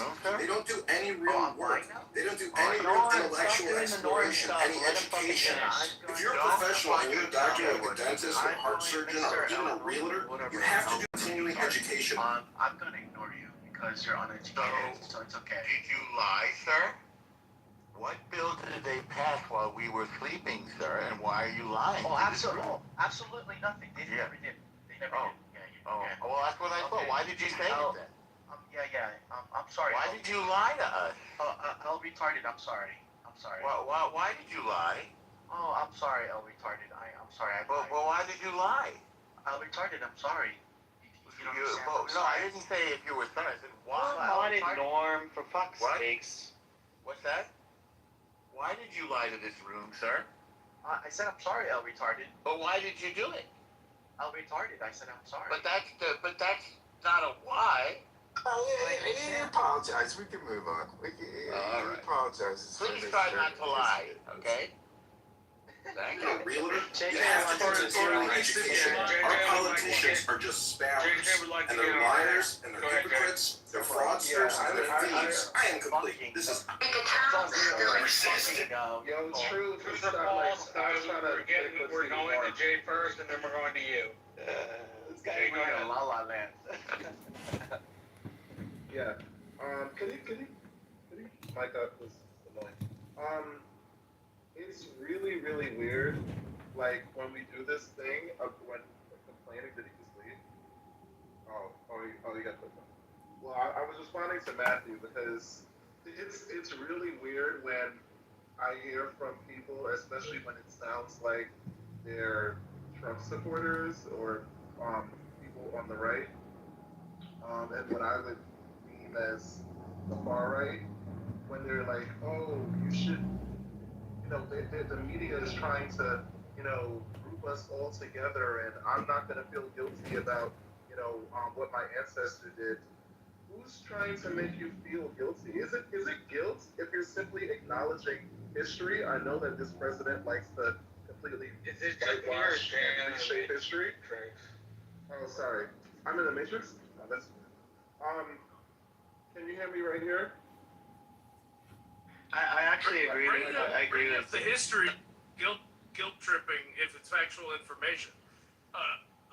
Assuming and implying or just attempting right the wrongs of history based on your arbitrary point where you feel like that begins is the fucking problem. So JJ, I'd like That's yeah. kind of what I'm saying. Well, I'm not really done. sorry. Yeah, so what I'm saying is it's just very problematic because this literally is the president and the administration that has made their whole political, stance off of this, off of grouping everybody with a little bit of melanin in their skin in this country as the other, as the less, as the people who are going to. Am I in the matrix? Everybody has melanin in their skin, JJ. Well, yeah, but the visual melanin, because it seems like everybody has melanin. No, right. What I'm saying, but you know what I'm saying, is that I'm saying that this president is trying, and this administration has basically infiltrated the Republican Party and galvanized everybody to literally hate groups. So it's just kind of really rich when it's like, oh well, the media is trying. Listen, is there bias in the? Let's just clear this with the media. Is there bias in the media? What group does MAGA hate? Immigrants, Mexicans, Haitians, Somalians, black people who don't subscribe to their version of what it means to be American or Trump supporters. Everybody, leftists, everybody, especially if you're a leftist and you're black or part of any of those groups. So MAGA doesn't like people who disagree with them. Yeah, well, no. Doesn't like is a problematic mitigation. They actively hate and actively villainize, right? Because it's not even just about hate. Because I don't really care about how you feel. It's about what you're talking about and what you're saying. And they literally villainize and demonize and try to dehumanize, actually, illegal aliens, all of this stuff. When they don't, is that like what the left did to Charlie Kirk? No, we're not. This is not about that. This is what Charlie Kirk did to Charlie Kirk. Charlie Kirk was the one who was saying that black women don't have the brain processing to be in certain positions. Charlie Kirk was the one who was very, very racist, misogynistic, and very problematic. He never said that. That's not true. He never said that. He did say that. Yeah, I do. I know for a fact he did not say it. JJ, can I address your point? I mean, you made a fantastic point. And believe it or not, I think we actually have a similar point of view. For me, whether it's the narrative is left or right, I don't particularly like the first of all, I think I want to say this, and I'll land with this. I don't want to go on forever. I think the left and right both play identity politics, but in a different way. And I just refuse to get caught up in that. That's what I'm saying. I have my independent self, and that's it. I can only represent who I am. I'll just say this real quick. As far as the white thing and guilt, that's a much larger conversation, which I won't really get into like that. It's not about making you feel guilt. I don't think that the genuine part is about making white people feel guilty. I agree. I agree with you, JJ. You just said that people who go on college campuses and say things you don't like should get shot in the neck. I did not say that. Okay, so here goes like when we try to spin something. I didn't say that. I'm not taking the bait. Don't misquote him, please. Don't misquote JJ. He did not say that. I've never misquoted anyone, so pass the mic. I'm not talking to you. Whoever said that JJ said that you should shoot people on college campuses was lying. And I just excoriated somebody for lying to this room, so don't you go ahead and do it, please. So Mike, I'm not lying. Yeah. So just to be clear, if you need to hear this, because it's really weird because we don't ask this from Trump or his administration. But I will do this because I'm way better and more elevated than him and educated. I disavow what happened to Charlie Kirk. I think it's disgusting. There you go. It's terrible. However, that doesn't. We're not going to do this revisionist historian, thing where we try to completely reframe and recharacterize and sweeten like the message of Charlie Kirk, which from what I have witnessed with my own eyes was overwhelmingly divisive, racist, and misogynistic. So there we go. Both sides of it. Yeah, so your characterization of Charlie Kirk's state. There's also I just want to add one thing to JJ. There's also this acting like the guy was Cicero. I mean, he was kind of carnival barker and kind of bullied students with like rhetorical games. Like and when he died, people acted like he was this golden tongue. I mean, like say Kirk. I didn't hate Charlie Kirk or anything, but I think he did say some amazing things. Well, I'll respond succinctly to that very he didn't say it well. He didn't say it well. Okay, so Scott, I'll respond very succinctly. I have never said that all the Clubhouse leftists want white genocide, and that's why they say what they say. But we know for a fact that some Clubhouse leftists are trying to claim that whites as a group are guilty as a prelude to genocide. I will post links to a prominent Clubhouse leftist saying his real goal is to promote white genocide. And the way to promote white genocide is to invent lies like whites should feel guilty about this, whites should feel guilty about that. And I'll land my plane here, when people on Clubhouse say whites as a group should feel guilty, it is a prelude to extermination of whites. I will respectfully post links proving it on God, that is just insane. What the hell? That's just nuts. So wait, we're gonna set up concentration camps for whites? Nobody serious wants to genocide white people, and the people that do get disavowed by the people on their side all the time because what they're saying is fucking crazy. Yes, Marshall. Like, that's just insane. Come on. Yeah, it's really important to ignore the most extreme points of view, the outliers. They get the most airtime, but it's completely insane and it's very divisive.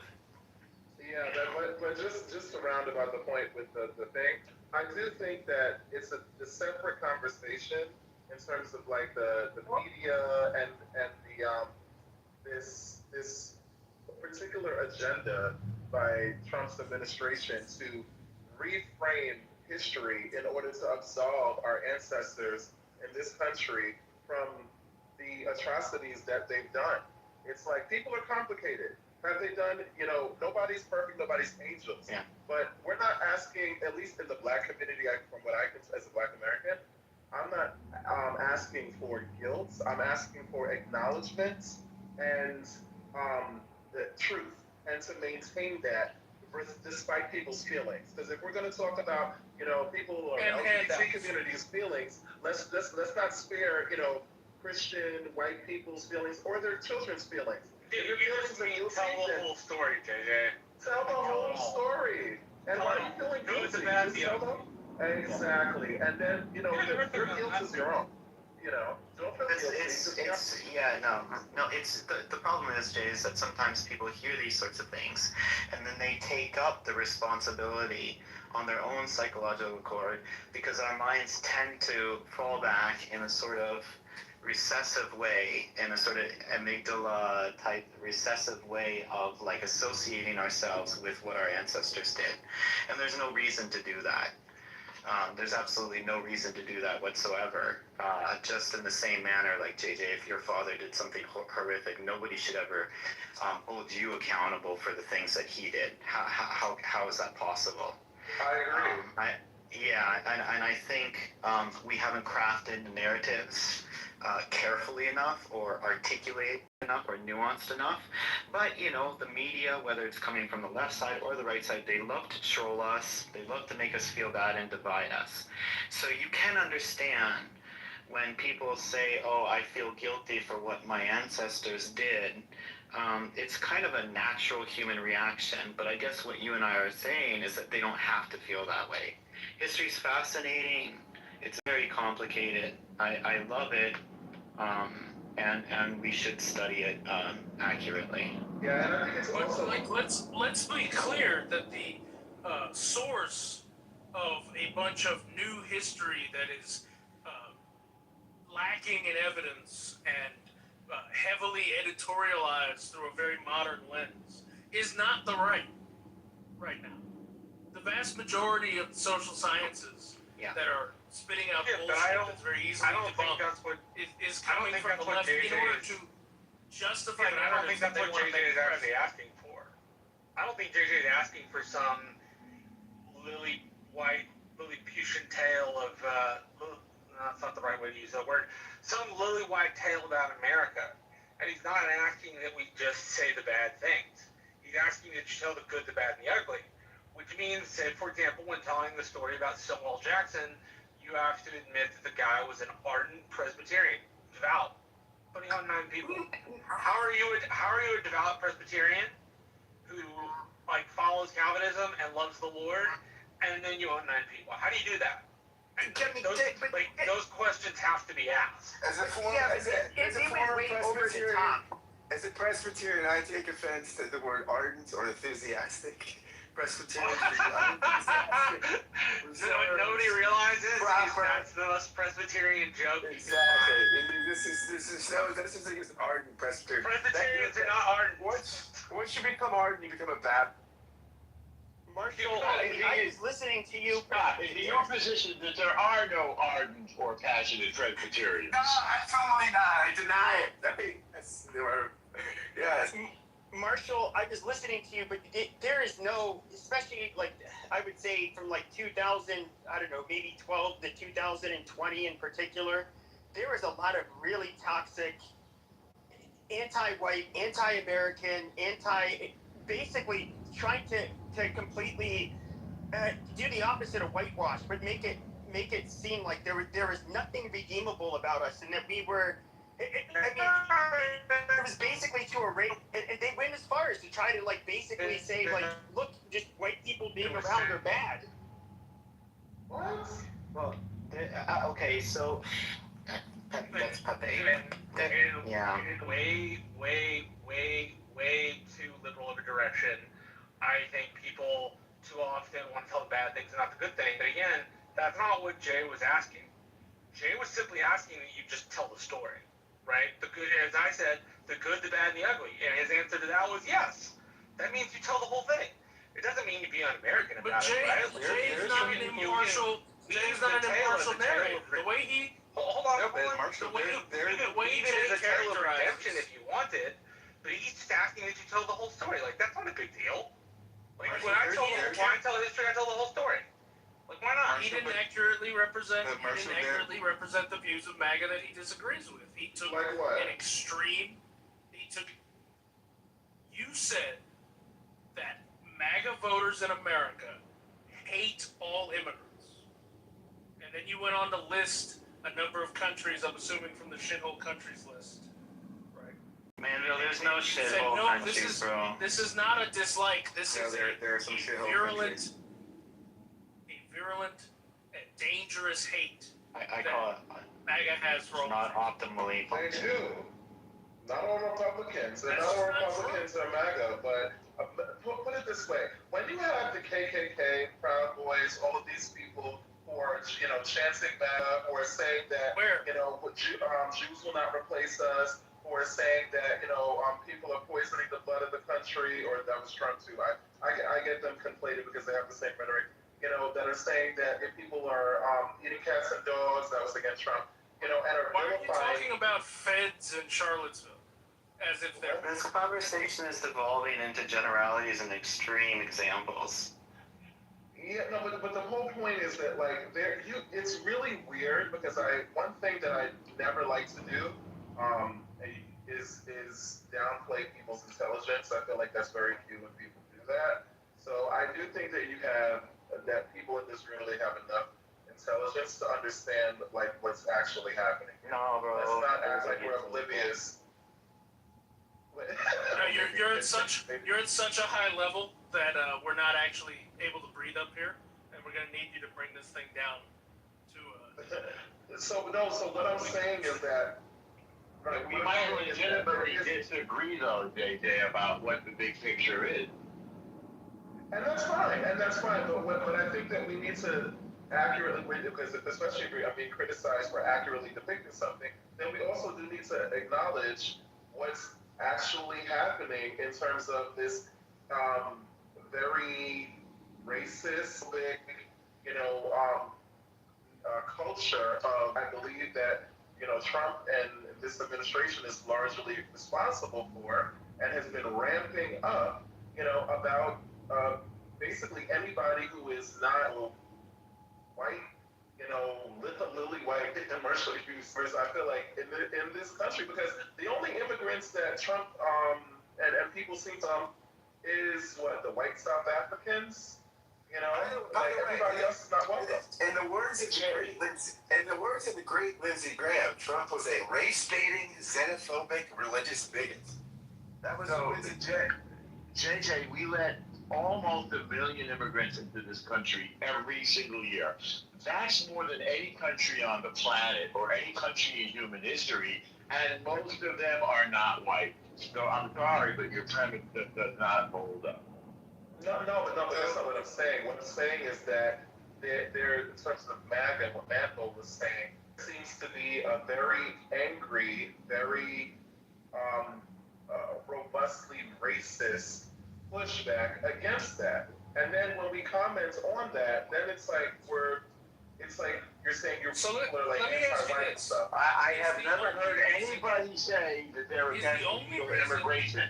The president says he's in favor of legal immigration. Most of the legal immigrants are not white. Listen, we need immigration. We have a sub-replacement birth rate. So if we want the population to decline and with it the GDP, we're going to need immigrants. We've always needed immigration, by the way. It's one of the secrets of our country's success. In fact, we're very not racist, which is, I think, we're a shining example to every other country in the world and every other country in human history. We're the ones we didn't start slavery, but we're the ones who ended it. Right, but that's why we need to keep that same energy in this current climate, and we can't be saying things like, people are criminals. You can't just be completely denigrating an entire demographic. Whenever, what was this white girl that was killed that they always bring up? Lincoln Riley. What about, which apparently was like a few years ago, for every freaking time anything happens. Listen, nobody's perfect, including immigrants. But if you look at statistics, immigrants commit crimes at a lesser rate than American citizens. Literally, most of the people who commit crimes in this country are white. But there's no reason for illegal immigrants to be here. There's just no reason for it. Right, but then with the conversation, which I agree, but the conversation needs to be, why is it that when he had a bipartisan immigration bill, Trump is calling up Republicans to kill the bill instead of actually working on it? Because he wanted to run on it. Exactly. Norman, do you mind if I ask JJ a clarifying question? So no, you don't have to ask my permission. No, I'm not asking clarification for you. I was gonna say something to JJ. I was gonna say the largest 4 immigrant populist groups that come into the United States legally are firstly Mexicans, number 2 is Chinese, number 3 is Indians, and number 4 is Filipino. Can you show us where any of those groups are considered white, and how the United States is racist for bringing in brown and Asian people? That's not what I said, and I think that's a strong answer. I know, but that seems to imply that Donald Trump only wants to bring in like white, waspy European immigrants and stuff. Or white South Africans. Well, I think that what you say matters. I think that rhetoric matters, particularly when it comes from literally the president, the leader of the free world, and his administration. And like when you literally say things like people are eating cats and dogs, and when you say things like people are poisoning the blood of the country, and you're literally only talking about, brown people and black people, and people with different accents, that's a problem. JJ, I think he's quoting Obama when he's talking about the countries that Obama banned. when he called them shithole countries, because they are shithole countries, like Somalia, Sudan, Pakistan, places like that we don't want those people. Yeah, but that's just the shithole countries thing. You didn't Because respond to what I said. What's the point for me to let it? the false implication that you're making is that the only reason that you could be against immigration from these places is a racist reason. That there aren't objectively non-racist reasons to be against immigration from these places. Where did Trump say that he wanted people from? Because literally, you know, the funny thing is, it's not just what he said that he didn't want people from. He actually listed a couple of countries that he said he wanted people from. You remember? Norway. It was Norway. Yes. What's the population of non-white people in Norway? Well, hold on. First of all, the entire population of Norway is 5.5 million people, so it's not exactly like they're shithole countries. When he said, I don't think people from Norway actually have an interest in migrating to. I don't think people in Norway have an interest in migrating to the. Yeah, they're hanging out there. They have a good country. They had a lot of oil wealth and a big sovereign wealth fund. Well, the larger question is, what is the point of immigration for any country? Is it to make you weaker? Is it to make you less competitive? When you have immigration into a country, it should make you stronger. You should vet people. You should get the people that's going to be more productive, not people that are less productive. You know, look at the population in Minneapolis. After 10 years, most of them, people that come from Somalia, can't speak fluent English. 74% are still on welfare. What benefit was that to the country? You can classify Somalia however you want to, but the fact is, it wasn't a net benefit if these are the numbers after 10 years of being in the country. The point isn't to make yourself weaker. The point isn't that we just open the doors and say anybody, anywhere, come in. That should not be the point of immigration. Yeah, I think that's a really lame point, because literally, and I know this from personal experience, okay? I live in New York City. It's very diverse here, but there are a lot, and I've lived around a lot of different people, and there are many white or European white people particularly who come here, and they've been here for many, many decades and do not speak a lick of English. Like, they make sure, obviously, that their children speak English, you know, who are American and things like that. But they don't speak English, and they don't get the smoke. They don't get the criticism. They don't get the vilification. So it's weird when we do How productive are they, though? What do you consider being productive? Well, I'm just curious. Being productive, consider being productive if you're in a country for 10 years and you don't assimilate into the economy and you continue to draw off the welfare state at above 50% of your population. That to me is not being productive. Now, being productive is, I can see a year or two to assimilate into the culture, to make connections, to get jobs. But after that point, if you can't go into the workforce, you can't find a productive way of supporting yourself. If you can't find a productive way of doing nothing but receiving taxpayer dollars to exist in a country that you wanted to come to, that is not being productive. And Steve, if you look at Cato, I'll post it. Cato Institute did it. This is not a left-wing organization, by the way. Cato is definitely center-right. Did a study, and they said, they argued immigrants are deficit drainers. Like, basically, they pay more taxes than they consume in services, right? Because of eligibility issues and stuff. So immigrants don't drain on the deficit. By and large, they don't collect as much welfare benefits and things like that as people that are native born. I mean, that's just they're not. Yeah, that's on the whole. He was focusing on one group in particular. Yeah, exactly. This is my whole point. But the Cato Institute is also a bit highly biased. I mean, they're the one group on the right that has always been open borders. I'd have to look at the study, but something tells me that there's probably been several rebuttals to it. Scott, my point was not to the whole group of people that's coming in as immigrants. That's not my point. I'm saying that if you find that certain countries or certain population groups are not beneficial, demographics. it's up.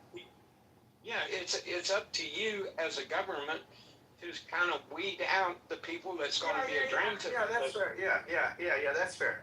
I would, like, if I were in Europe, right, I would not take in as many Muslims from illiberal countries that come in not understanding free speech, not understanding they don't have the right not to be offended. I think that's the problem, right? I mean, absolutely, Steve. I think that you have to manage immigration sensibly. Absolutely. Yeah, and you can't attribute being kind of aware of what's going to make you better and stronger as a nation, and lay it all at the feet of some kind of nefarious, underlying, overarching gotcha program that's in place. I mean, you could take anything, any form of demographics, and weed out whatever you want to, and assign any nefarious action you want to. But that's not the point. And you know, so what about the American people that has to bear this burden? The American government is formed for the benefit of the American people. The American government is not formed for the benefit of every Tom, Dick, and Harry from every part of the world. That's not their function. They represent us. They don't represent someone in Afghanistan. They don't represent someone in Somalia. We elect them to represent our interests. So you keep, but see, then that gets weird because we literally, if we're gonna apply that criticism, we gotta apply that, Norm. I love you, but I'm not a fan of this war, and I feel like we need to keep that same energy when we're talking about entering in foreign affairs, even with our allies. Because at the end of the day, if you're talking about we elect them to represent our interests. This war, largely the American people do not support and have never supported. So why is it that we're spending all this taxpayer money on the war? You have the same scope for the war. But that doesn't mean that it doesn't support your interest. Just because you don't understand all the details of the foreign affairs or the foreign interactions as a normal civilian or citizen does not mean that it does not benefit you or is not in your best interest or even the global interest, right? Because the State Department does not have the right or responsibility to inform every citizen of everything that's happening in the world around it. It just has the responsibility to protect its national interests. That seems like a convenient excuse. But beyond that, could I address this real quick? Beyond that, if you go and do a simple AI query, what would be the implications for the U.S. and the world economy if Iran was to acquire nuclear weapons and if Iran was to use them in the Middle East? Go run that query and see what the global impact and shock to the global economy, the U.S. economy. It lays it out real clear. Okay, let's be clear. Nuclear weapons are acquired to not use them. It's all about deterrence. The Cold War taught us that. Well, with the Iranians, I tend to disagree because they have a belief in the Twelfth Mahdi, and in the Twelfth Mahdi belief system, it's part of their eschatology that the more chaos and havoc that they can wreak, that they can force the Twelfth Mahdi to come back to Earth and Shiite dreams are realized. So someone. Yeah, I'm familiar with the 12er philosophy. Depends on if you're talking about 7ers, 12ers, or 11ers. Or even don't worry about the religion. Don't worry about the religion. Steve, let me ask you a question. Obviously, the previous MOU is off, right? But to remind me, to my recollection, that didn't have really anything in the nuclear. That didn't prevent Iran from getting closer to nuclear. Remind me. It said they would discuss that over the next 60 days. That was just a starting point for discussions. That wasn't an end point. You can have a starting point and an end point. But the larger issue is, let's look at what they've already done and their proclivity to do it. Hezbollah, they've destabilized Lebanon, the Houthis. They've destabilized their relationship with Saudi Arabia. They wreaked havoc in Iraq. This is their track record as a group of people. Now you take that same group of people and give them a nuclear weapon. Does it bother you, Steve? I agree with the end goal, right? Iran cannot have a nuclear weapon. They need to stop being a state supporter of terror. Do you think that the president made the case to America? No, I think he was framing it in a way that I don't think he felt that he had the political support on Capitol Hill to fully articulate what needed to be done in a comprehensive way. I think he kind of framed it. He smoothed the rough edge off of it to make it politically palatable. It's not going to be political. What do you do with the idea? I mean, JJ makes a good point. This has never been a popular. Again, I want to be clear. I'm not supporting Iran, IRGC, none of that, right? Is it working? Is it working? And I don't know if it's working. Is what? I just paid $4.50 for gas. Here's the problem. Though. The reason it's not working, whether it be in sports or war, you want to make your opponent play from a position of weakness. Playing ping pong with missiles across the Strait of Hormuz is not an advantageous thing for us. What would be advantageous? Yeah, plays to their strength.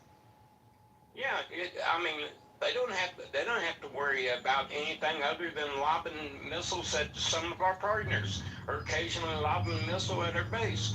What would be advantageous to us, and what we don't have the political will to do, is to go in and take Carg Island, go in. There's another island. Pardon me? No, you got to. War's a messy thing. You got to go in and apply the pressure that's going to put the boot on their neck and make them say, I can't take any more. Yeah, the thing is that Iran doesn't work that way, and that is the complete narcissism of somebody like Trump, who thinks that he can just bully his way around everybody, and everybody's just gonna submit, like it's some sort of weird sexual fetish domination shit. It doesn't work that way. Iran has been. First of all, listen, let's just be clear, because we do this thing with leftists. I'm obviously very fully aware of Iran and it being a threat. However, this is not new. I keep hearing this talk about, well, we've been in a war, which they never said this shit before Trump. We've been in a war for 47 years. Okay, fine. So this is not new. They have known about Iran. The government, American government has known about Iran for several decades. They've come, and we've tried to do this thing before in previous administrations. They've all said no. And then if you're going to go in, right, because first of all, there's so much shit wrong with this, because the way that you said it, Steve, the president didn't really, he's not the most articulate. No, he's a fucking liar. Last year we had, the 12-day war, and he said that we sent them back decades with their nuclear capabilities, and then literally less than a year later, we're in an all-out, war, but not really war, but it's a conflict. But we're spending $37 billion with a B, $1 billion of taxpayer money. Trump is not spending his money. He got money. He's got plenty of money, right? This big guy. He's not spending his money. Okay, he's spending our money. So yeah, he needs to be very, very clear with the way that he does it, because it's reckless and it's abusive and it's disrespectful to every taxpayer and American in this country. That's not really true. You as a taxpayer, as an individual taxpayer, don't get a say so in how the government operates the money that it collects in taxes. Shai, that's okay. Shai, you're doing something that's weird. We unlike the point of the government is there to represent us. So get a say. I don't know why you're talking. No, you really don't. No, you got to say every 4 years. He means Henry David Thoreau. Henry David Thoreau is a philosopher, as you know, wrote the War Department during the Mexican-American War with holdings that would have gone to the Mexican War, and he said he wasn't. Essentially, he was the earliest version of a conscientious objector, who was just like, the war is wrong, we shouldn't be invading Mexico, we shouldn't be taking their shit. Yeah, well, the IRS didn't exist then. Not the IRS, whatever taxing entity was available, whatever revenue service. The letter gets written, he gets a letter written back to him, which says, Mr. Crow, we understand what you're saying, but you don't get to direct where your tax money goes. Sorry, sucks. And I think that's what Shai is talking about. Yeah, but I think the Shai is very, very smart. So you understand that the sentiment behind what I'm saying is what's important, not just the technicality. When they're collecting taxpayer money by definition of our investment and them representing us, of course we get a motherfucking say. Are you serious? We gotta say they're spending our money. When if they want to go in there and spend their money, Trump has this whole crypto grip, and everybody's making money, and he's this big, businessman. Go spend your fucking money, and then American people shut up. But if you want to spend taxpayer money on this, or the fucking ballroom, or the fucking dirty ass, reflection pool with the algae that he has, yeah, we're gonna have a say, and it's not gonna be what you like, Trump. I mean, look, people will definitely make their voices known. Call their congressmen, call their senators, make sure the dispersing agent, knows you're upset about it. Yeah, look, Congress holds the that way purse. they do exactly what you want. Congress holds the purse, JJ. Call your congressman. I agree, but race rating on Clubhouse is fine. I think part of the issue with this, with certain attitudes, is that they don't really understand the complex realities of what certain things mean, right? I cannot say that JJ doesn't, but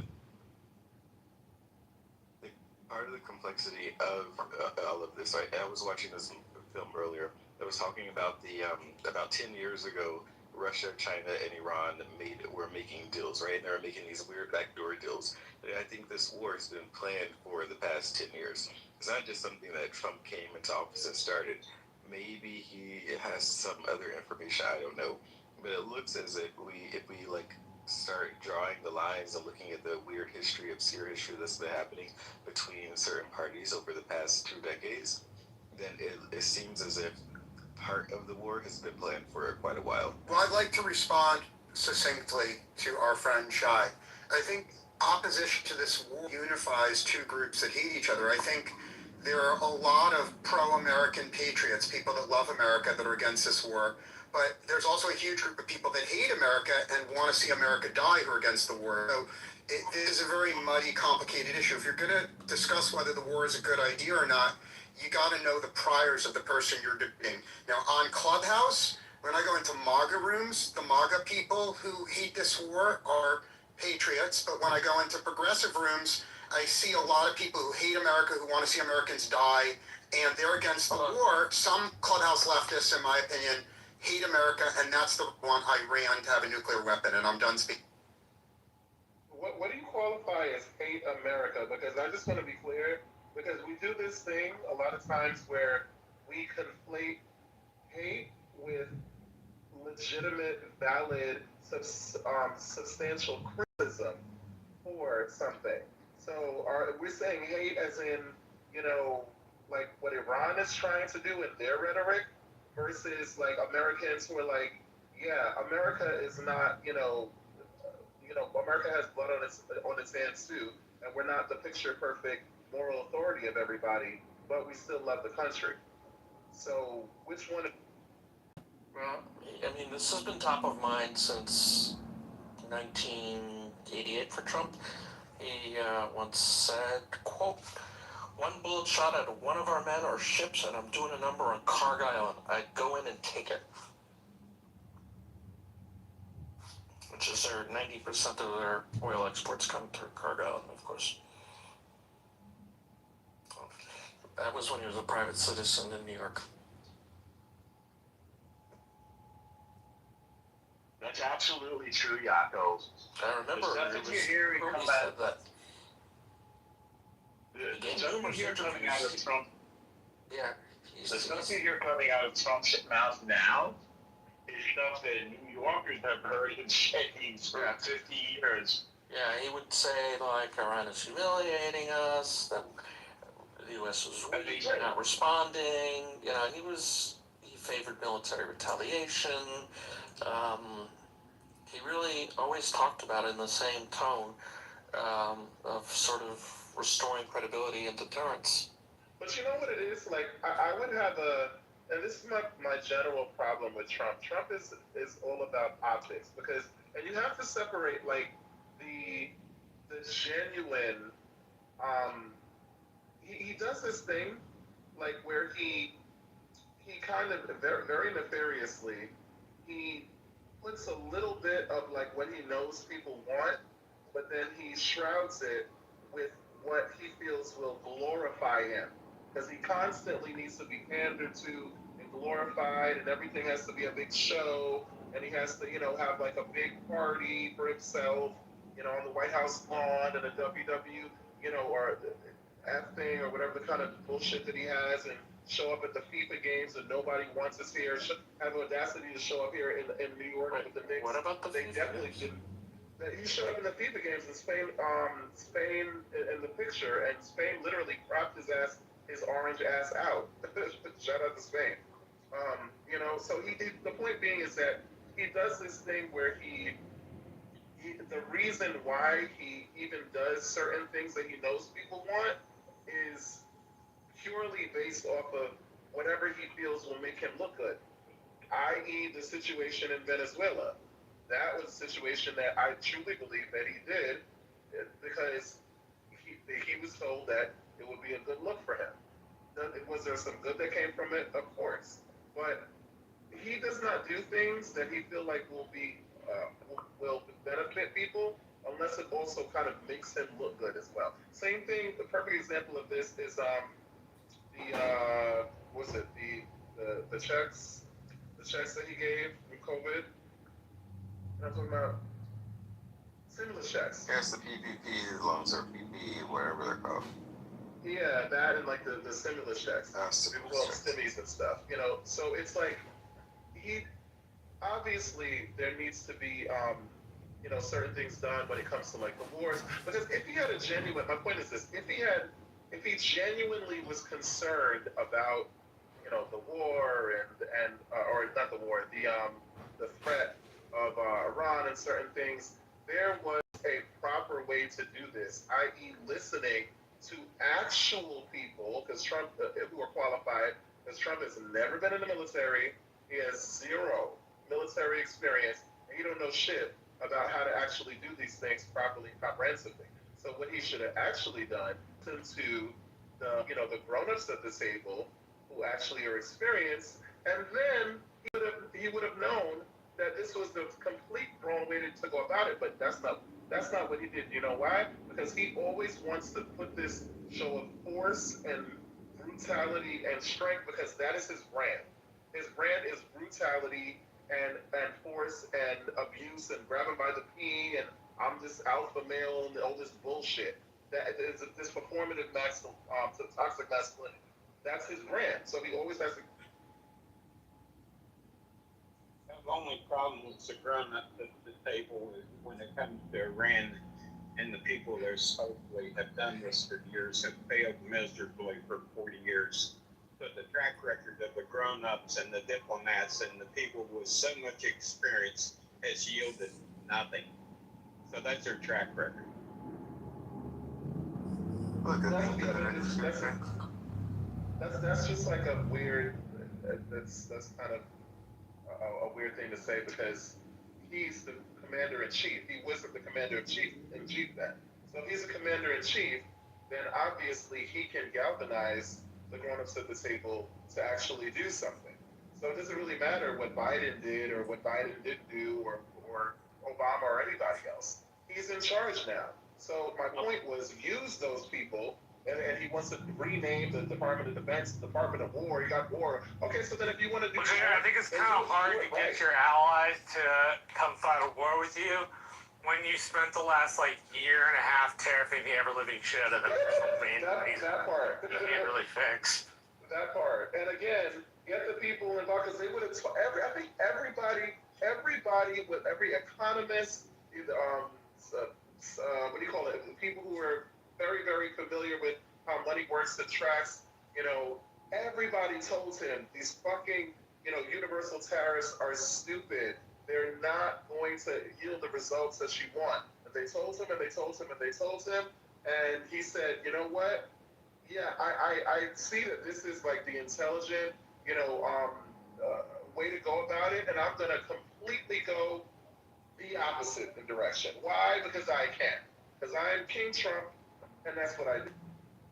Yeah, that's kind of like we allowed imports of steel and aluminum from Asia for decades, and now our steel and aluminum industry is in free because of the trade policies, we allow people to don't loan them into the country, which in turn puts our ability to produce things for national security we no longer have.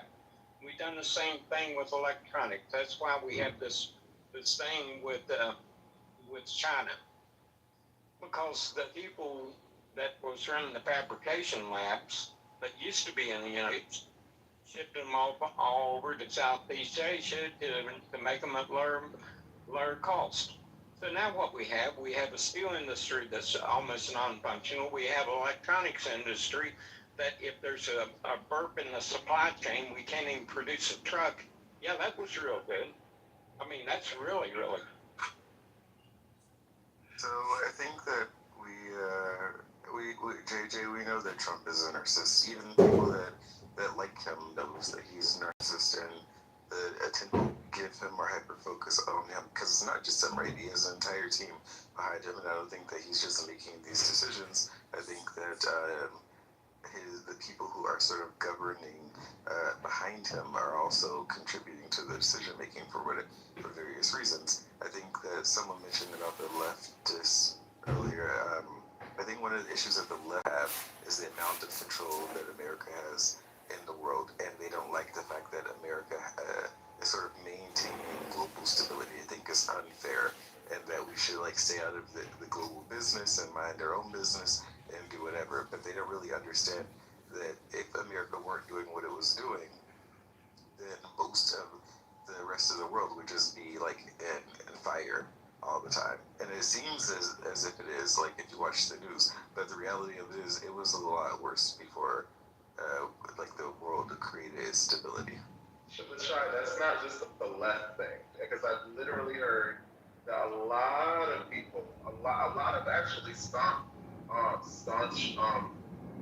former Trump supporters break with him on this issue, because especially this America First, Marjorie Taylor Greene, I don't know, y'all know better than me. That's not my people. Oh, they want isolationism for sure. Exactly. They want to let the world sort out their own issues. Yeah. Exactly. So I really want to be careful about, because I know that people left, and I'm not saying what is it? That was your intention. Real quick, Child. there's a contradiction in there. There's a contradiction in there, because does America playing world police advance the empire and allow us to steal and exploit from poor brown countries of the global south? Or does America's world police function like a charity, where we are helping the brown people of the global south way more than we're getting any economic benefit towards American citizens at home? It's a differing empire. It's usually, at least at the state level, not an empire of abstraction. The businesses are empires of abstraction themselves. But at the U.S. governmental level, no, we don't do that usually. We flood the area with non-governmental organizations oftentimes.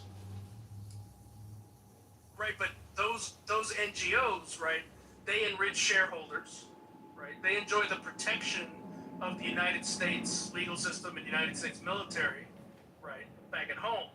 But they don't actually, in tax. They're not extractive of resources in the same way that the British were in India. No, they're not.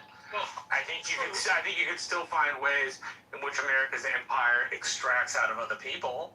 I think that's probably true, because all empires do that. The extraction may look a little bit different, but it's probably there. Well, that's a characteristic of empires. People, and then goes and gives the global. Well, I'm saying not just out of the American public. I'm saying there's got to be a way where it extracts out of other areas, right? Because empires extract. Maybe the way it's doing it is functioning like a GPD company, and way into business, right? And that is with the Dutch Empire to the American governmental apparatus, in advice and tax breaks and things of that nature, right? And that's how the government and the empire perform extraction. So extraction is always a part of an empire. I don't think it's in the United States. This is, I think, the majority view is simply that we're wasting a bunch of money